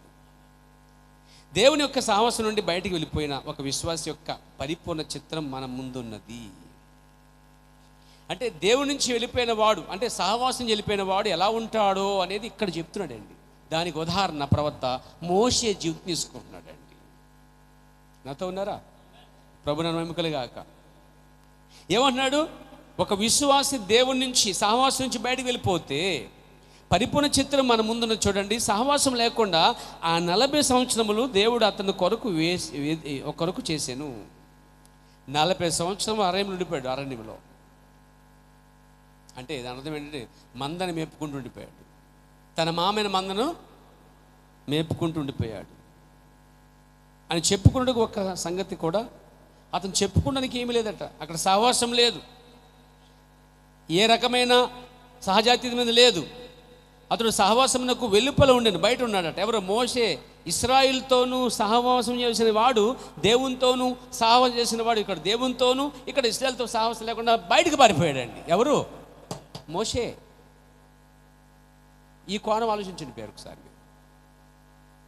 ప్రవక్త అన్నాడు, అక్కడ 40 సంవత్సరాలు అద్భుతాలు లేవు, సహజాతి మీద లేదు. సంఘం దేవుని యొక్క సాహసంలో బయటికి వెళ్ళిపోతే, దూరంగా పోతే అద్భుతాలు జరగవు, ఆగిపోతాయి. సూచక్రియలు మరియు మహత్కార్యములు ఆగిపోతాయి, ఉద్యమాలు ఆగిపోతాయి. నీవు సహవాసం నుండి బయటికి వెళితే దేవుడు వెంటనే బయటికి పోతాడట. ఒకటి దేవునితో సహవాసం, 2 సంఘముతో సహవాసం, 3 కాపరితో సహవాసం, 4 వర్తమానంతో సహవాసం, ప్రార్థనతో సహవాసం, పాటలతో సహవాసం, తిరిగి జన్మించిన విశ్వాసితో సహవాసం. తిరిగి జన్మించిన వాడు ఎందుకంటే నీ సహవాసం తిరిగి జన్మించిన వాడితోనే ఉంటేనే ఎదుగుతావు, లేకపోతే తరుగుతావు. నాతో ఉన్నావా? ప్రభు నన్ను మహిమ కలుగాక. ఉదాహరణ మోషేని తీసుకోండి. ప్రవక్త అండి, ఉద్యమం లేదు అక్కడ, ఆశ్చర్యకార్యములు లేవు, సూచక్రియలు లేవు, అద్భుతాలు లేవు, సహజాతి మంది లేదు. అతడు సహవాసమునకు వెలుపల ఉండెను గనుక ఇవన్నీ దూరమైపోయాటండి. ప్రవక్త అతని కోణంలో ఇది కూడా తీసుకున్నాడా? మై గాడ్, ఎన్నో విషయాలు చెప్పిన మోషే కోసం మాట్లాడిన ప్రవక్త ఇక్కడ మోషేలు ఈ కోణం తీసుకుని సంఘానికి వాక్యం అందించాడంటే ఎలాంటి ప్రవక్త ఆలోచించండి ఆయన. దాన్ని మీకు అందిస్తాను ఈ ఉదయ కాలంలో. సహవాసం చాలా ముఖ్యమైనదండి. దేవునితో సహవాసం, సంఘముతో సహవాసం, సంఘానికి వచ్చేవారితో, తిరిగి జన్మించిన వారితో సహవాసం చాలా ముఖ్యమండి. ప్రభు నన్ను మహిమ కలుగాక. వినండి, మోషేకి ఆ సహవాసం లేదు కాబట్టే దేవునితో సహవాసం తెగిపోయింది. దానికి కారణం పాపం, హత్య, భయం. పాపం చేసినప్పుడు భయపడతామండి. పాపం చేస్తే భయపడతాం, పాపం చేయకపోతే భయపడక్కర్లేదు, ధైర్యంగా ఉండొచ్చు. నీతిమంతులు సింహం వలె నిలబడతారట. దేవునికి స్తోత్రం కలిగాక. లైసెన్స్ అంది, పొల్యూషన్ సర్టిఫికేట్ ఉంది, సి బుక్ ఉంది, ఇంకా లైసెన్స్, సి బుక్, పొల్యూషన్, ఇంకేంటి, ఇన్సూరెన్స్ ఉంది. 4. Thank you brother. బండి చక్కగా రాజమార్గం వెళ్ళిపోద్ది. బండి పోలీసులు ఉన్నా కానీ ధైర్యం వెళ్ళిపోతుంది. అవి ఏమీ లేవనుకోండి, సందులు గుండా పరిగెడతాడు. అక్కడ టబెల్ బ్రేక్ వేస్తాడు. ఎందుకు? భయం. తప్పు చేస్తున్నామని భయం. నేను గవర్నమెంట్ కట్టవలసిన దాన్ని ఏమండి, లైసెన్స్ లేకుండా బండి నడపడం నేరమా కాదా? మీరు ఎంతమంది లైసెన్స్ లేకుండా నడుపుతున్నారు? అర్జెంట్ లైసెన్స్ పెట్టుకోండి, పిచ్చినారు సంగమా. నన్ను క్షమించండి. దాని 200, 3000 అంతగా ఎక్కువ అవుతుంది. కానీ ఫైన్ పడతా ఉందనుకోండి, ఇప్పుడు వేలు అయిపోతాయి. ఏమండి, ఖచ్చితంగా ఈ 4 ఉండాలి. నా కారులో ఉంటాయి 4 ఖచ్చితంగా ఉంటాయి. కాబట్టి అక్కడ ధైర్యం వెళ్ళిపోతుంటాం. అదే సీ బుక్ లేదు, పొల్యూషన్ లేదు, ఏమండి, ఇంకా లైసెన్స్ లేదుకోండి, ఆ మాట దూరంగానే బ్రేక్ వేసి ఏ సందుకుండా తిప్పాలా అని ఆలోచిస్తాం మనం. అంటే ఈరోజు మీరు బయట చూడండి, అక్కడక్కడ ఎలా ఉండదంటే అక్కడక్కడ ఒక ఆతాడాడు. వీళ్ళు అన్నీ ఉన్నా బాగా వెళ్ళిపోతారు అనుకోండి, ఏమీ లేని ఏం చేస్తాడు, అక్కడ ఆగి నేను వెళ్తున్నప్పుడు చూస్తూ ఉండే అప్పుడప్పుడు ఆ తిప్పలు అక్కడే కూర్చుంటారు. ఇల్లు దాకా 2 గంటలు అవుద్ది వెళ్ళరు, 3 గంటలు అవుద్ది వెళ్ళరు, సాయంకాలం అప్పుడు బయలుదేరుతారు. ఎందుకంత శ్రమ, కట్టేయచ్చు కదా న్యాయంగా. అంటే తప్పు చేస్తున్నావు కాబట్టి ధైర్యంగా వెళ్ళలేకపోతున్నావు. అది అవన్నీ ఏం చేస్తావు? అది బండి అని కూర్చుని అక్కడ బుద్ధి లేకపోతే నీ బండి అంటే అక్కడ ఏదో తప్పు చేస్తున్నావు. చట్టరీత అది తప్పు అని తెలుసు. ఎలా భయపడుతున్నావో సహవాసానికి, దేవునికి, వాక్యానికి తప్పు చేసినప్పుడు నువ్వు బయటకు పోతున్నావు. మళ్ళీ తప్పు చేసుకుంటే దేవుడు అంగీకరిస్తాడండి. అతనిపై జాలిపడము. ప్రవక్త అన్నాడు, పాపిని గద్దించొద్దు అన్నాడండి. పాపిని గద్దించొద్దన్నాడండి. రెండవది, అతనిపై జాలిపడము, లేక ఆమెపై జాలిపడము. చూడండి,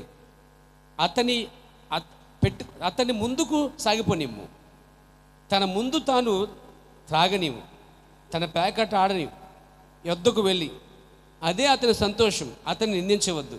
అలసి పొలసి ఇంటి వద్దకు వచ్చును, తనకు కొంత సంతోషం కావాలని కోరుకుంటాడు. అయితే నీవు చేయవలసింది ఒకటే, అతని ఎదుట భయభక్తులు గల జీవితం జీవించి దానికంటే వేరెట్లు సువార్తానందం కలిగి ఉన్నానని ఆయనకు రుజువుపరచుమన్నాడండి. అంటే మన ముందు తాగేవాళ్ళు, ప్యాకెట్ ఆడేవాళ్ళు, సినిమా చూసేవాళ్ళు, రీల్ చూసేవాళ్ళు, అబద్ధాలు ఆడేవాళ్ళు, బూతులు ఆడేవాళ్ళు, వీళ్ళంతా వారు తమ సంతోషంలో ఉన్నారండి. పాపి, నువ్వు గద్దించొద్దు, జాలిపడి నీవు చేయాల్సిన పని ఏమిటి?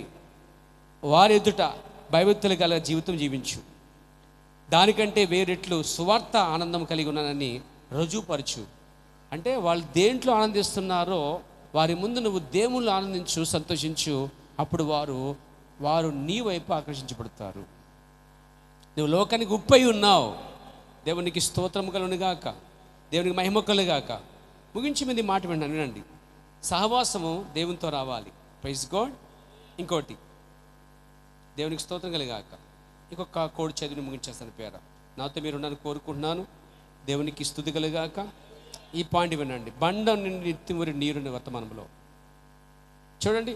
సంఘములో ఒకరితో ఒకరు సహవాసం పోగొట్టుకున్నప్పుడు, వింటున్నారా? మళ్ళీ చెబుతాను, మిస్ అవ్వకండి, పట్టుకోండి. సంఘములో ఒకరితో ఒకరు సహవాసం పోగొట్టుకున్నప్పుడు, పరిశుద్ధాత్మతో సహవాసం కోల్పోయినప్పుడు. రెండు ఇక్కడ. ఒకటి, సంఘములో సంఘానికి వస్తున్నావు, సంఘ సహోదరులతో సహవాసం పోగొట్టుకుంటే ఏం జరిగింది? రెండోది, పరిశుద్ధాత్మతో సహవాసం కోల్పోయినప్పుడు ఏం జరిగింది అంటే, అది మనల్ని ఒక ఎండిన చోటికి తీసుకుని వచ్చును. అనగా జీవం ఉండదు, అంతా ఎండిపోవును. ఆకులు లేని ముళ్ళ పొదలు పెరుగునట్లు పెరుగును.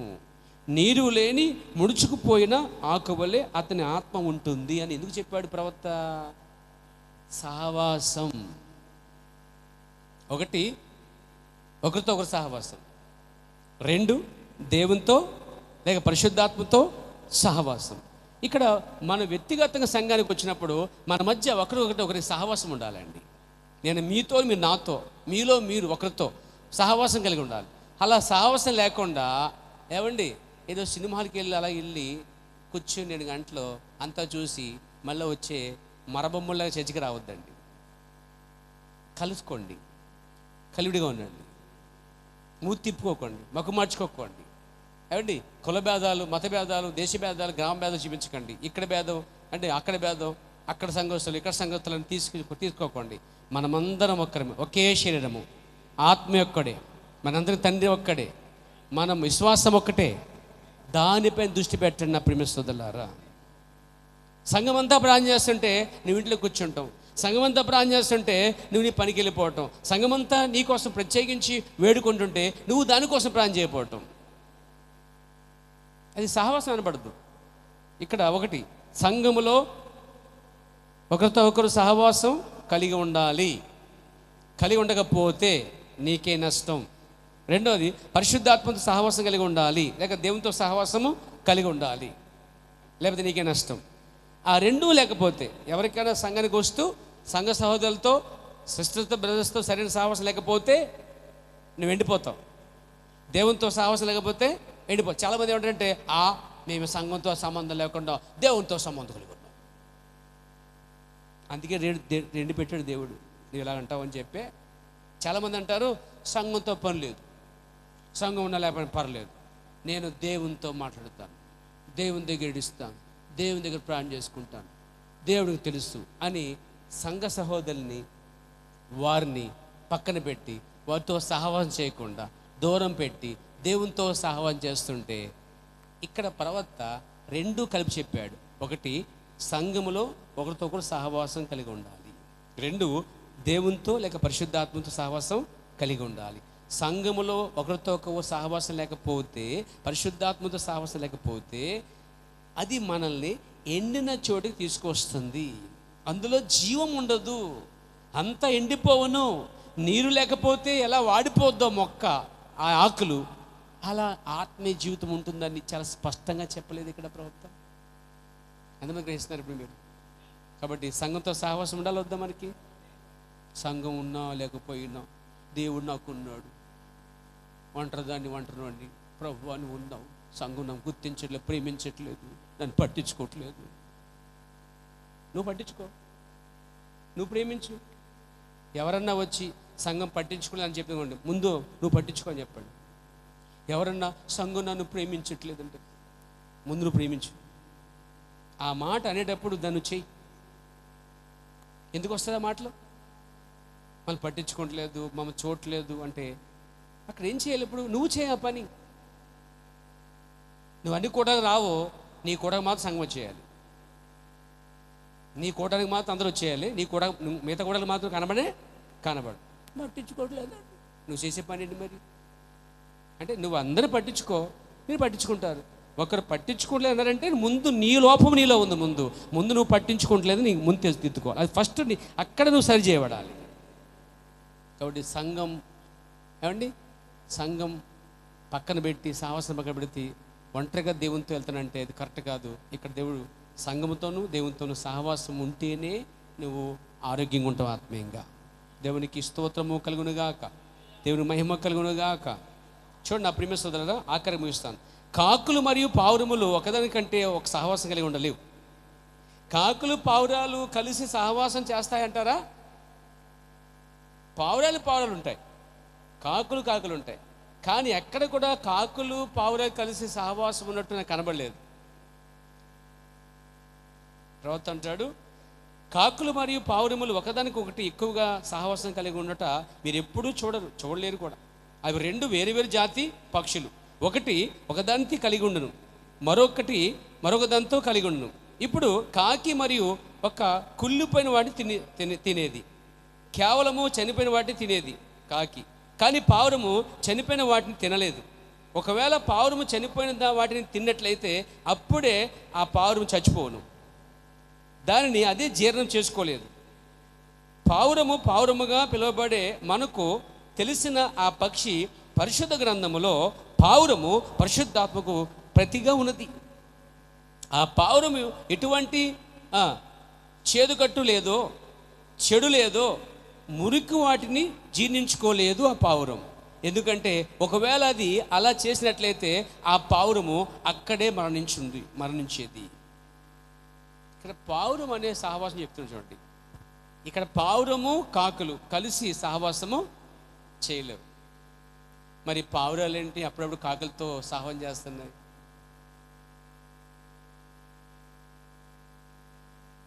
కాకులు కావాలంటే ఇదండి దాన్ని ఏమంటారు, కచ్చిక బుడిదలోకి వెళ్ళిపోయి కాకి పొర్లుకుని చక్కగా వచ్చిందంట, నేను కూడా మీ వాడినే, మీ దాన్ని అని చెప్పి అవన్నీ చూస్తున్నాయి. దీని ముక్కు చాలా పొడుగ్గా ఉంది, దీని కాలు తేడాగా ఉన్నాయి, నడక కూడా అడ్డంగా అడుగుతుందంటే ఇది తిన్నంగా మనం చక్కగా అడుగుతాం కదా, దీని శబ్దం కూడా వేరేగా ఉంది.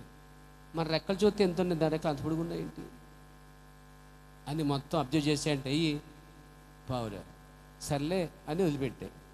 టైం వచ్చినప్పుడు ఏం చేసిందంటే దాని శబ్దాన్ని బట్టి తెలిసిపోయిందంట, అమ్మ దొంగ పావురమా. అంటే కాకులు కొన్నిసార్లు ఆ రూపం వేసుకుని పావురం మధ్యకు వచ్చే అవకాశాలు ఉన్నాయి, కానీ పావురం మాత్రం కాకుల మధ్య పోలేదండి. పోయిందంటే మాత్రం అది పావురం కాదు, అదే తేడా జన్మించింది ఖచ్చితంగా, దాని జన్మ కరెక్ట్గా లేదు. ప్రవక్త అన్నాడు, ఒక తిరిగి జన్మించిన క్రైస్తవుని యొక్క చాలా అందమైన మాదిరి పావురం. లోకం యొక్క సంగతులు జీర్ణించుకోలేదు. తిరిగి జన్మించిన క్రైస్తవురాలు లోకం యొక్క సంగతులను జీర్ణించుకోలేరు. జీర్ణించుకున్నావంటే నీ లోపల చేదు అనేది ఉంది, చెడు ఉన్నది కాబట్టి. పావురానికి ఆ చెడు లేదు. Praise God. ఒకవేళ వారు దాన్ని చేసినట్లయితే వెంటనే ఆత్మీయంగా అది వారిని చంపివేస్తుంది. ఒక్క తిరిగి జన్మించిన క్రైస్తవుడు లోకంలోకి వెళ్ళి, నాతో ఉన్నారా, జీర్ణించుకున్నారంటే ప్రవక్త అన్నాడు, ఒకవేళ వారు దాన్ని చేసినట్లయితే వెంటనే ఆత్మీయంగా చచ్చిపోతారట, అది వారిని చంపేస్తుంది. తిరిగి జన్మించిన క్రైస్తవుడు లోకం యొక్క సంగతులు జీర్ణించుకోలేడు. జీర్ణించుకున్నాడంటే చచ్చిపోతాడు. ఎందుకు? ఉదాహరణ, పావురము కులిపిన దాన్ని తిన్నదంటే చచ్చిపోతుంది. అలాగే ఒక విశ్వాసి, తిరిగి జన్మించిన విశ్వాసి ఒక లోకంలోకి వెళ్ళిపోయి లోక కార్యక్రమంలో సంగతులు జీర్ణించుకున్నాడంటే, వాళ్ళతో ఆడి పాడి సినిమాలు చూసి గంతులు వేసి ఏమండి ఆ కార్యక్రమాలు ఈ కార్యక్రమాలు వాక్య విరుద్ధంగా చేసేది ఏదైనా చేస్తే ఆ వ్యక్తి ప్రవక్త అన్నాడు చనిపోతాడు ఆత్మీయంగా. అంట మీరు ఆత్మీయంగా చనిపోయి కోరుకుంటున్నారు ఇక్కడ ఎవరన్నా చెప్పండి? ఎవరు కోరుకోరుగా? అయితే దాని కొరకు మన సాహసం మార్చుకోవాలి. దేవునికి స్తోత్రం కలిగాక. ఒకవేళ వారు వాళ్ళు చేసినట్లయితే ఆత్మీయంగా చనిపోవను. ఆ పాత కాకి మీరు ఎప్పుడైనా గమనించారా? అక్కడ కుళ్ళిపోచిన దాన్ని, చనిపోయిన దాన్ని కలేబరము తినును. సాధారణ కంటి భాషలో అంటే కెంటికీ భాషలో కుళ్ళిపోవచ్చున్న చెడిపోవచ్చున్న దాని మీద అక్కడ కూర్చుని దినమంతా తింటుందట. కానీ పావురం దాని చుట్టుపక్కల కూడా వెళ్ళలేదంటండి. అది కంపు కొడుతుందట దానికి. అతడు దూరముగా ఎగిరిపోవును, కానీ ఆ కాకి దినమంతా అక్కడే ఉండి కూర్చుని మరి దాన్ని ఆస్వాదిస్తూ తినగలదు.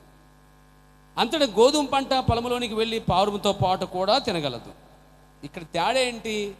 కాకి జీర్ణించుకునే శక్తి ఉంది. కాకి ఎలాగైనా మంచివి చెడ్డవి రెండు తినేస్తుంది. చర్చికొచ్చి మంచి వాక్యం, బయటికి వెళ్ళి లోకవాక్యం. చర్చికొచ్చి వర్తమానం, బయటికి వెళ్ళి లోక కార్యక్రమాల్లో తినటం. అది కాకి స్వభావం.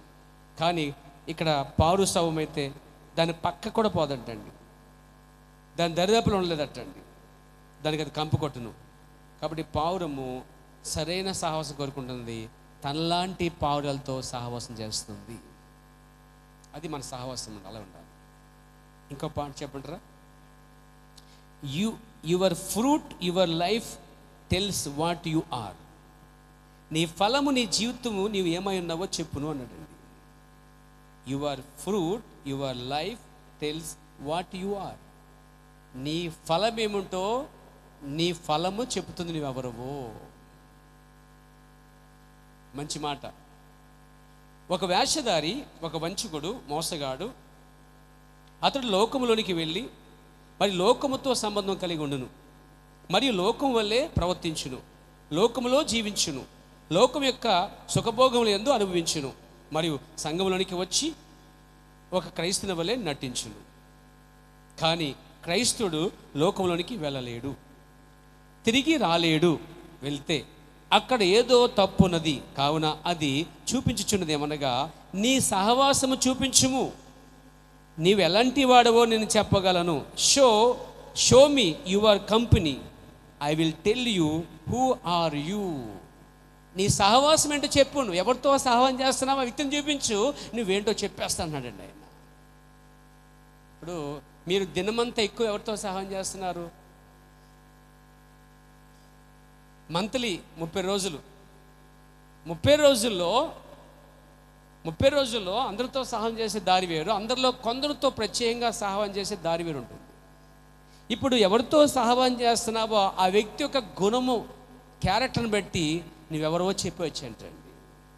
ఉదాహరణకి వ్యభిచారం చేసే స్త్రీతో సహాయం చేస్తున్నావు అనుకో, ఇప్పటికప్పుడు నీ యొక్క వ్యభిచారం చేసే స్త్రీ స్నేహితురాలు బట్టి నీకు వచ్చే ఫలం ఏంటంటే ఆ ఫ్రూట్ని బట్టి నీ క్యారెక్టర్ కూడా అదేనండి.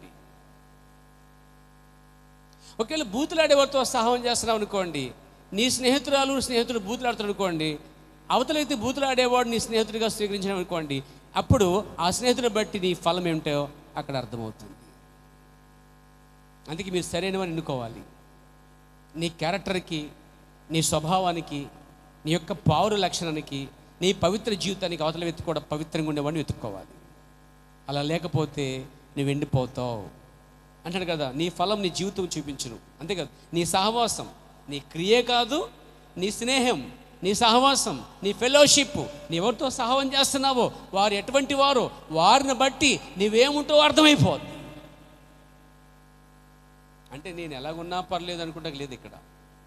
నేను మంచిగా నేనేం చేసినా పర్లేదు అంటూ లేదు అక్కడ. నువ్వేం చేసినా నువ్వెవరు అనేది, నువ్వెవరితో ఎక్కువ సహవాసం చేస్తావో ఆ వ్యక్తి యొక్క లక్షణాల బట్టి నువ్వెవరవో నీకు తెలియకపోయినా ఇక్కడ తెలియపరిచే వర్తమానం ఒకటి ఉన్నది. Praise God. నీ గృహమునకు వెళ్ళి నువ్వు ఏమి చదువుతున్నావో నన్ను చూడనేమో. ప్రవక్త గృహానికి వచ్చి నువ్వు రోజు ఏ పుస్తకం చదువుతున్నావో దాన్ని తీసుకుని ఆయన చూస్తే అప్పుడు నువ్వు దేని మీద ఇంట్రెస్ట్గా ఉన్నావో చెప్పేసేటట్టు ఆయన. నీ మొబైల్ తీసుకొచ్చా దాని కనుక అంతా ఓపెన్ చేసి చూస్తే దాంట్లో నువ్వేమేమి చూసావో కూడా డేటా మొత్తం తీయొచ్చాను. తెలిసే మీకు ఆ విషయం? వాట్సాప్ కొట్టే మెసేజ్లు అవి కూడా తీయొచ్చు బయటికి, పంపిన ఫోటోలు తీయొచ్చు బయటికి. నీ మొబైల్ తీసుకుని మొత్తం చెక్ చేస్తే, పురుషులారా మిమ్మల్ని, స్త్రీలారా మిమ్మల్ని, ఆ మొత్తం డేటా చెక్ చేస్తే నీ టేస్ట్ ఏంటో, నువ్వు దేని మీద ఇంట్రెస్ట్ కలిగి ఉన్నావు, నువ్వు ఎక్కువ దేని చూస్తున్నావో ఆ డేటా చెప్పేస్తుంది. ఒకసారి ట్రై చేద్దాం అందరూ. ఒకసారి మీ మొబైల్ అని వచ్చిన నాకు ఇచ్చేయండి, మొత్తం ఇక్కడ కూర్చొని చూద్దాం. నాకు కూడా మీకు ఇస్తాను, ధైర్యంగా ఇస్తాను, నో ప్రాబ్లం. చెక్ చేసుకోవచ్చు. కొంతమంది సీక్రెట్ లాక్లు ఉపయోగిస్తారు. సీక్రెట్ లాక్లు అని ఆ కోడ్ మళ్ళీ తప్ప తెలియదు. ఈ మధ్యన భార్య ఫోన్ భర్తకు తెలియదు, భర్త ఫోను భార్యకి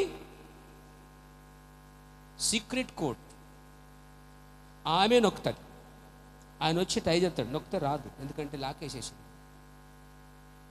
ఆమె వచ్చి నొక్కుతుంది, ఈ లాక్ వేసేసాడు. ఇలాంటి సంసారమా? ఇది నమ్మకమా? ఇది ప్రేమ? నేను నమ్మను దీన్ని. నాది ఓపెన్ ఉంటుందండి మా కుటుంబానికి, అది చూసుకోవచ్చు, నో ప్రాబ్లం. ఫ్యామిలీ చెప్తారు, పబ్లిక్ అని చెప్పేసి. ఫ్యామిలీ నీ ఫ్యామిలీలో నువ్వు ఉంటూ నీ ఫ్యామిలీతో సహవాసం చేస్తూ నీకు సీక్రెట్ ఏంటి? అసలు భర్త తెలియకుండా సీక్రెట్ ఏంటి అంటున్నారు. భార్య తెలియకుండా భర్త సీక్రెట్ ఏంటి అసలే? ఈరోజు ఈ వర్తమానంలో బయట లోకంలో ఇంకా ఇద్దరి మధ్య రహస్యాలు ఉన్నాయి. ఈ రహస్యాలు అలాగే ఉంచుకుని ఎలా సహవాసం చేయగలరు మీరు? కాబట్టి భర్త ఫోన్ సీక్రెట్ లేకుండా భార్యకి ఇవ్వాలి, భార్య సీక్రెట్ లేకుండా భర్తకి ఇచ్చేసేయాలి. మీరు ఎవరు మాట్లాడలేదు. నేనైతే అంటున్నాను, మీరే తింటున్నారు. ఈయన అర్థమవుతుందా? ఈయన వింటున్నారా లేదా అసలు మీరు? అంటే సీక్రెట్ కోడ్ మా భర్తకి చెప్పేయాలి. నో నో నో, కుదరదు. సీక్రెట్లు ఉండకూడదు. నీ భర్త నీ ఫోటోని నీ ఫోన్ని చూసేంత ఫ్రీడమ్ నీవు ఇవ్వాలి. నీవు ఇవ్వట్లేదంటే సంథింగ్ రాంగ్, ఎక్కడో తప్పు జరుగుతున్నది. అలాగే భర్త కూడా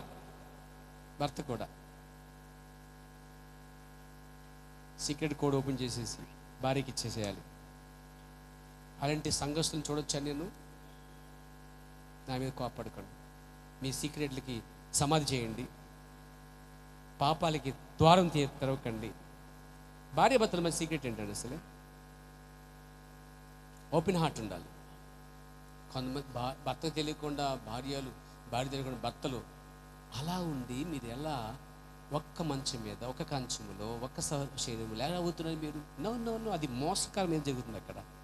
అది కాదు. అక్కడ నీ ఇద్దరి మధ్య ఏ రహస్యాలు ఉండకూడదు. ఫోన్ లాకలే ఉన్నాయంటే రహస్యాలు ఎందుకు ఉండవు? సో ఈరోజు రాత్రి నుంచి త్వరగా మీ లాక్ ఓపెన్ చేసేసి మీ భార్యకి చూపించేయండి. మొత్తం డిలీట్ చేసి కాదు, డిలీట్ చేయకుండా చూపించండి. అది నీ మగతనం, నీ ఆడతనం. దేవునికి స్తోత్రం కలిగాక.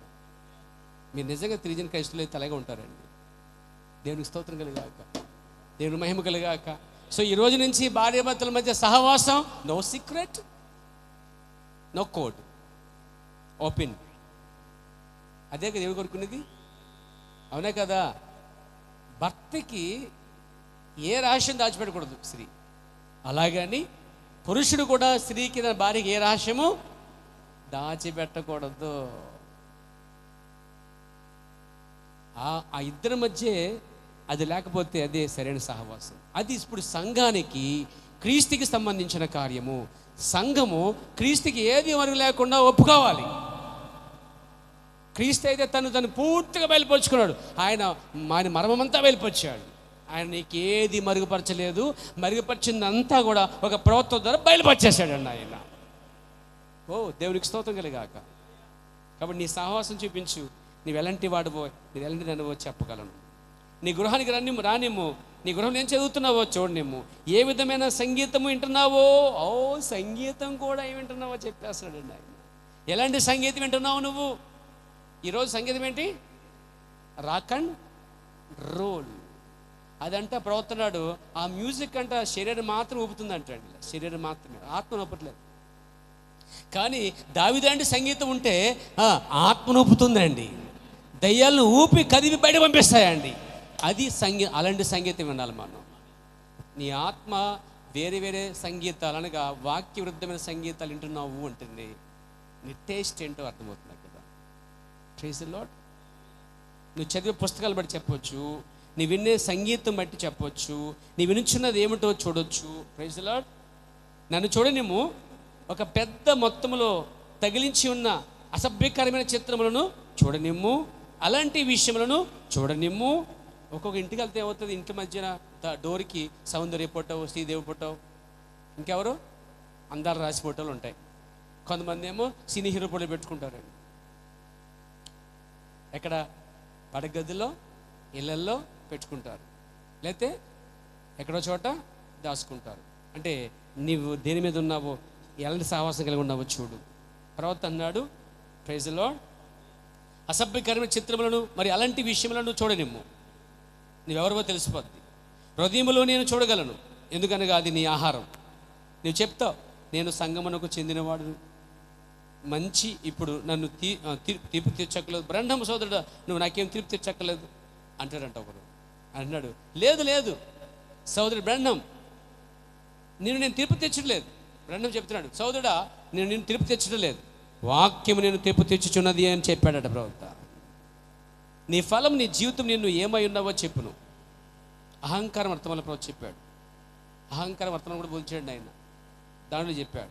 ఇంకో మాట చెప్పి ముగిస్తాను పోయినాను. ఈ అద్భుతమైన సహవాసంలోనికి మమ్మలను విమోచించి తిరిగి తీసుకుని వచ్చేటకు ఆయన కల్వరిలో చనిపోయాడట. ఇలాంటి అద్భుతం, భార్యాభర్తల మధ్య అద్భుతమైన సహవాసము, విశ్వాసుల మధ్య అద్భుత సహవాసము, పరిశుద్ధాత్మతో వ్యక్తిగత సహవాసము, దేవునితో సహవాసము, కాపుతో సహవాసము, సహోదరులతో సహవాసం, సంఘముతో సహవాసం. చూడండి అన్నాడు ఆయన, ఈ అద్భుతమైన సహవాసంలోనికి మమ్మల్ని విమోచించి తిరిగి తీసుకుని వచ్చేటకు ఆయన కలవరిలో చనిపోయాడు. ఆయన కలవరిలో చనిపోయింది ఎందుకు తెలుసా? మనం అద్భుతమైన సహవాసం కలిగి ఉండడానికి. భార్యాభర్తల మధ్య అద్భుతమైన సహవాసం, రహస్యాలు లేని సహవాసం. ఆమె విశ్వాసాల మధ్య, సహోదరుల మధ్య మంచి సహవాసం, తిరిగి జన్మించిన క్రైస్తవ సహవాసం. దేవునికి స్తోత్రం కలిగాక, దేవునికి మహిమ కలిగాక. ప్రవక్త తన తల్లి ఒక మాట చెప్పేదట, చెప్పమంటారా? చిన్నప్పుడు ఆ తల్లి పేరు ఏంటంటే, ప్రవక్త తల్లి పేరు ఎల్లా బ్రహ్మం అండి. తండ్రి పేరు చార్లిస్ అండి. తల్లి చెప్పిందట చిన్నప్పుడు, ఒకే జాతి పక్షులు ఒకే గూటికి చేరును అని. సాధారణంగా మనము ఎవరితోనైనా సహవాసం చేయాలని ఆశించేదము. పరిచయాలు కఠినమైన వారుగా, మెడవంచిన వారిగా, మతభేదం కలిగిన గుంపుగా ఉండటం వలన వారు యేసుతో ఏ విధమైన సహవాసం కలిగి ఉండలేదు. యేసుతో పరిచయాలు, శాస్త్రులు, సద్దూకులు ఎందుకు సహవాసం చేయలేదు తెలుసా? ప్రవక్త అన్నాడు, అంటే యేసు తప్పు ఉందా? యేసు యథార్థపడిగా నిలబడి ఎవరు నాలో పాపం ఉందని స్థాపించాలని అన్నవాడే కదా, దానం చేసినవాడే కదా, రొట్టెలు పంచినవాడే కదా, జాలి పడినవాడే కదా, స్వస్థపరచడమే కదా, సువార్త బోధించడమే కదా, తను అప్పగించుకునేవాడు కదా. ఇక ఆయనలో ఏ లోపం ఉంది? ఆయనతో సహవాసం చేయకపోవడానికి. ఇక్కడ అంటే ప్రవక్త చూడండి, పరిచయులు కఠినమైన వారిగా ఉన్నారట, అందుకే వారు చేయలేపారు. ఆయనతోటి పరిచయులు మెడవంచిన వారిగా ఉన్నారట, అందుకే వారితో సహవాసం చేయలేపారట. పరిచయులు మతభేదం కలిగి ఉన్నారట, అందుకే వారు యేసుతో ఏ విధమైన సహవాసం కలిగి ఉండలేదు. యేసు దేవుని యొక్క ప్రియమైన కుమారుడిగా ఉండెను. యవ్వన స్త్రీలు వారికి సమానమైన వయసులో ఉండి వారితో సహవాసం చేస్తారు. అనేక కార్యములు చేదురు. వారి మాటల, సంభాషణలు, చేష్టలు అన్నీ ఒకరితో ఒకరు పంచుకుంటూ కలిసి స్నేహంగా ఉండేదురు. మనం ఎరుగుదాము. అలాగే వృద్ధులందరూ కలిపి వృద్ధులతో సహవాసం చేస్తారు. స్త్రీలు యవనస్తులతో, మధ్య వయస్సులు వారితో, వృద్ధా స్త్రీలతో కలిసి సంభాషించుకుంటూ గడిపేదరు. యవన పురుషులతో స్నేహం చేసేదారు. చిన్నపిల్లలు తమ వయసు గల వారితోనే సహవాసము చేసేదరు. ఆడుతూ పాడుతూ గడిపేదరు. చిన్నపిల్లలు వీధుల్లో ఆడుకునేదరు. పరిశుద్ధ గ్రంథములోని యెషయాలో చెప్పినట్లుగా వారు ఉందురు. కానీ ఈ పరిసయుడు యేసు నుండి ఏమీ ఆశించి ఉండెను? ఒక చిన్న బాలిక తీసుకునండి, ఆమె ఎల్లప్పుడూ అమ్మమ్మను వెంబడించినదంటే అచ్చట ఏదో పొరపాటు ఉందని మీకు తెలుసా? వారిరువురి మధ్య వయసు చాలా తేడా ఉంది. వారు ఒకే విధమైన కార్యములు కలిగి ఉండలేరు. వయసు తేడా ఉంది. ఆ పిల్ల అమ్మమ్మ చూడండి, వారి మధ్య వయసు తేడా ఉంది, కానీ వారి సహవాసం వేరుగా ఉంది. ఇక్కడ ఎవరి మట్టి కూడా సహవాసం కలిగి ఉన్నారండి. పావురాలు, కాకులు, యవనస్తులు, సండే స్కూల్ పిల్లలు, వృద్ధ స్త్రీలు, పెద్ద వయసు గల వారు, ఏమండి వాళ్ళందరూ రకరకాల సహవాసం కలిగి ఉన్నారు. ప్రవక్త అన్నాడు, ప్రజలు ఏకముగా ఒక చోట కూడి ఉన్నప్పుడు మీరు గమనించండి, ఏమేన్ గమనించండి, వారి సహవాసాలు గమనించండి. పేదవారు పేదవారితోనూ, ధనవంతుతోనూ సహవాసం చేస్తూ ఉంటారు. కానీ మన గొప్ప దేవుడు, మహా గొప్ప ధనవంతుడు, పేదవారిదైన మనతో సహవాసం చేస్తున్నాడు. దేవునికి స్తోత్రం. కాబట్టి క్రైస్తవులుగా మనం వాక్యము చుట్టూ సహవాసం చేయడానికి రావాలంటండి. క్రైస్తవులుగా మనము ఈ వాక్యం చుట్టూ సహవాసం చేయడానికి రావాలంటండి. దేవునికి స్తోత్రం కలిగాక, దేవునికి మహిమ కలిగాక. కాబట్టి సహవాసం చాలా ముఖ్యమండోయ్. సహవాసం చాలా ముఖ్యమైన సబ్జెక్ట్ అండోయ్. ఫెలోషిప్. మారు మనసు పొంది బాప్తిజం పొందినటువంటి ఆనాటి మొదటి అపోస్తులు ఏం చేశారంటే, బాప్తిజం ఇచ్చిన 120 మంది మొదలుకొని 3000 మంది మొదలుకొని వాళ్ళందరూ అపోస్తుల సహవాసం అందు ఉన్నారు. సహవాసం ఉండాలి, మనం సంఘ సహవాసం ఉండాలి, దేవునితో సహవాసం ఉండాలి, సేవకునితో కూడా సహవాసం ఉండాలి. ఒక ఆయన అంటాడు, పాస్టర్తో ఉంటే పాస్టర్ ఎదుగుతారంట. పాస్టర్తో ఉంటే పాస్టర్గా ఎందుకు ఎదుగుతారు? కూర్చుంటే, నిలబడితే అవే మాటలు వస్తాయి. ఏ మాటలు వస్తాయి? నోట్లో ఏముంటాయి? అక్కడ సందర్భాన్ని బట్టి ఏమొస్తాయి? మెల్లిగా వాక్యం లొడలొడ వచ్చేస్తూ ఉంటాయి అనమాట. కొన్ని చోట్లకి వెళ్తాను నేను, ఒక్క కోడి కూడా గుర్తురాదు, ఉన్నది మర్చిపోతాను అక్కడ నేను. ఒక చోటికి వెళ్తాం, ఒక చోటికి బైబిల్ విషయాలు ఒక్కటి గుర్తురాదండి. అదే ఒక చోటికి వెళ్తాం, అడగకుండా అన్ని ఇచ్చేస్తాం. ఇదేంట్రా, అక్కడ ఏమో అడిగినా రాలేదు, ఇక్కడ అడగకుండా వచ్చేస్తున్నాయి. ఏంటంటే అక్కడ సహవాసం, వాతావరణం, అట్మాస్ఫియర్, ఒక ఆత్మీయత అనేది నీ ఇంట్లో ఉంటే అదే వస్తుంది బయటికి. నీ ఇంటి సరిగ్గా లేకపోతే ఆ వాక్యాలు, ఆ కార్యాలు వాళ్ళు బయటికి రాకపోయారు. ఒక చోట వెళ్ళి ప్రార్థన చేసినప్పుడు చక్కగా ప్రార్థన వస్తుంది, మంచిగా అనిపి వస్తుంది. ఒక చోట అయితే ఎప్పుడైపోతే ప్రార్థన అనిపిస్తుంది మనకి. నేను చేసినప్పుడు సిచ్యువేషన్స్ అనమాట. అంటే అక్కడ సహవాసాలు అర్థమైపోతుంది. ఓ చోట కూర్చుని గంటల కొలితే మాడతాం చాలా విషయాలు. ఓ చోట కూర్చుండమే ఎక్కువైపోతుంది, ఎప్పుడు వెళ్ళిపోదాం అనిపిస్తుంది. ఎందుకని? సహవాసం ఎక్కడో లోపం పొందిపోయారు. కానీ నేను కొన్ని గృహాలు దర్శిస్తానండి, పేర్లు చెప్పను. అక్కడికి వెళ్ళినప్పుడు అరగంట, పావు గంట, ఇంచుమించుగా గంటలో కూర్చుని చాలా విషయాలు అలా మాట్లాడుకుంటే నేను అనుకుంటాను, ఇదేం తోటలో గొప్ప సహవాసం అని అనిపిస్తుంది. ఒకసారి కొన్ని గృహాల్లో నేను చూడగలిగాను, కొన్ని గృహాల్లో చూడలేకపోతున్నాను. ఎందుకంటే మీ వాతావరణం మీరు మార్చుకోవాలి. Praise the lord. కాబట్టి మనం మాట్లాడుకున్నప్పుడు దేవుని గురించి మాట్లాడుకునే అవకాశం కల్పించాలంటే ముందు మిమ్మల్ని మీరు సరిదిద్దుకోవాలి. కాబట్టి ఫస్ట్ నీ సహవాసం దేవునితో వ్యక్తిగతంగా ఉన్నదా? పరిశుద్ధ ఆత్మతో ఉన్నదా? నీ సహవాసం బైబిల్తో ఉందా? రోజు చదివే బైబిల్తో అలవాటు ఉందా? నీ సహవాసం వర్తమానం తీసుకుని చదివే సహవాసమేనా నీది? మంచి తిరిగి జన్మించిన వారి దగ్గరికి వెళ్ళి కూర్చుని కొద్దిసేపు మాట్లాడాలని అనిపిస్తుందా? సహవాసం ఉందా? అలాంటి సహవాసం ఉంటే మంచిది. అసలు వాక్యమే మాట్లాడకుండా ఎప్పుడు లోక విషయాలే మాట్లాడుకునే వారితో సహవాసం ఉందేమో చూడు. అప్పుడు నీ స్నేహితురాలు, నీ స్నేహితుని బట్టి నీవెవరవో. కాబట్టి ఈరోజు మనం సహవాసం చాలా ముఖ్యమైనదండి. అట్లాంటి సహవాసం దేవుడు మనకి ఇచ్చి అనుగ్రహించి నడిపించును గాక.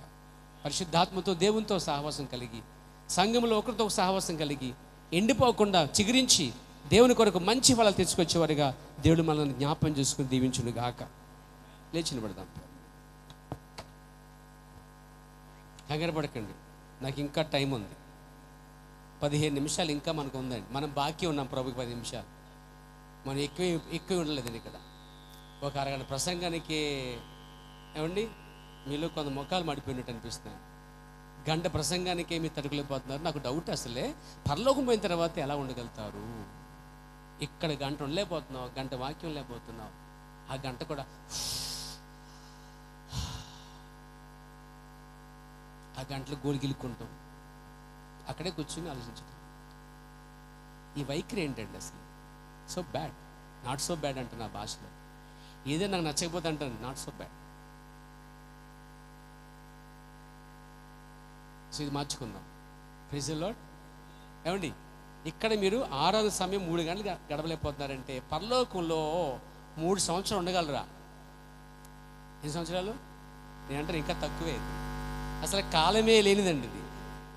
ఇంత టైం అని అక్కడ లేదు, ఇన్ని వారాలు అక్కడ లేదు, ఇన్ని నెలలని అక్కడ లేదు, ఇన్ని సంవత్సరాలు కూడా లేదు. ఒక్కసారి ఈ శరీరం దాటి వెళ్ళావంటే కాలమే లేదు. దేవునికి స్తోత్రం కలిగాక. మరి అక్కడ పోయి ఏం చేస్తాం? నా మొక్కం నీ మొక్కం చూసుకుంటామా? ఏం చేస్తాం? అక్కడ పోయి ఆయనతో ఉంటాం. ఆయనతో ఉంటే ఏంటో భూమి మీద చిన్న అడ్వాన్స్డ్గా యేసుప్రభు కొండ మీద ప్రసంగం చేశాడు 3 రోజులు. ఎన్ని రోజులండి? 3 రోజులు ప్రసంగానికి. చిన్న పిల్లలు కూడా ఆకలి లేదండి. వాళ్ళ అమ్మ పెట్టిందండి, ఒరే నాన్న ఆకలి అయితే మధ్యలో 5 రొట్టెలు పెట్టాను. ఇంత రొట్టెలు బండి చక్రం మంది కాదు, ఇంత రొట్టెలు. ఎన్ని ముక్కలు? 2 చేపలు. 5 + 2 7 సంకాలాలు, 7 ముద్దర్లు, 7 నక్షత్రాలు, 7 కాలాలు, 7 వర్తమానికులు. దేవుని స్తోత్రం కలిగాక. మరి నాన్న తినరా అని చెప్పి అక్కడ 7 కాలాలు 7 ముద్దలకు మించినోడు ముందున్నాడండి అక్కడ. ఎవరు? ప్రభువైన యేసుక్రీస్తు వారు. ఇక ఆ 7 ముద్దలు 7 సంకాలాలు అది ముందు. ఇవి అవసరం లేదు, ఎందుకంటే వీటన్నిటిలో ఉన్నవాడు అక్కడ కనిపిస్తున్నాడండి. కాబట్టి ఆ చిన్న పిల్లవాడే తింటే మర్చిపోయాడంటండి. దేవుని స్తోత్రం కలిగాక. కాబట్టి నా ప్రేమిస్తున్న 3 రోజులే ప్రసంగానికి వాళ్ళు అలా మర్చిపోయారంటే, పెద్దలు చిన్నలు మర్చిపోయారంటే, 3 గంటలు మన ఆరాధన సమయంలో ఇంత ఇబ్బంది పడతామంటే నువ్వెంత సహవాసం కోల్పోతున్నావు తెలుసా? దేవునితో వ్యక్తిగత సహవాసాన్ని కోల్పోతున్నావు కాబట్టి అలా అనిపిస్తుందండి. 1 గంట ప్రార్థన చేయలేకపోతున్నావు, 1 అరగంట ఉండలేకపోతున్నావు అంటే నీ సహవాసం మార్చుకోవాలి. నీవెవరితో సహవాసం చేస్తున్నావో ఆ విధానం అంతా మార్చుకోగలిగితే, పరిశుద్ధాత్మతో దేవునితో సహవాసం చేయగలిగితే అప్పుడు నువ్వు ఉండటం అలవాటు చేసుకుంటావు. స్పేస్లో పంపించాలంటే కింద భూమి మీద వారికి స్పేస్లు అంటే కృత్రిమ స్పేస్లు తయారు చేస్తారట. ఆ కృత్రిమ ప్లేస్లు విడిచిపెట్టేస్తారు, ఎగరటం అలా ఎగరటం ఉంచుతారన్నమాట. ఆ బాగా ఎగరటం అలవాటు పడిన తర్వాత ఏం చేస్తారంటే అప్పుడు వెళ్తారు స్పేస్కి అండి. అందులో అలవాటు పడకూడదనుకోండి, పేలిపోతాడు అతను. సో ఇక్కడ మీకు దేవుడు ఏం చేస్తాడు? ఇక్కడ అలవాటు నేర్పిస్తాడు. సంఘములో సహవాసంలో ప్రతి ఆదివారం ప్రతి బుధవారం ఇలా మన కోటాలు పండుతాం. సహవాసంలో ఇక్కడ మనం ఈ ఛాంబర్లో ఏం చేస్తున్నామంటే అలవాటు చేసుకుంటున్నాం. ఇక్కడ అలవాటు లేదా నీకు, అక్కడ నువ్వు ఉండలేవు. ఇక్కడ ఉండలేకపోతున్నావా? అందుకే అస్తమానం దిగిపోతున్నావు కిందకి, అస్తమానం వెళ్ళిపోతావు, కొట్టుకెళ్ళిపోతావు. ఉండలేవా? మరి పర్లోకి వెళ్తారు, కిందకు వచ్చి కొనుక్కుంటావా? నామో కొట్టుకెళ్ళి కొనుక్కుంటావా? చెప్పు. కొట్టు పక్కన ఉంది అంతే, అస్తమా దిగిపోవడం కొనేసుకుంటాం. నీకు ఆదివారం 3 గంటలు తినలేకుండా లేవా? తినిపించడం లేవా? కుక్కుతా ఉంటావు పిల్లలకి.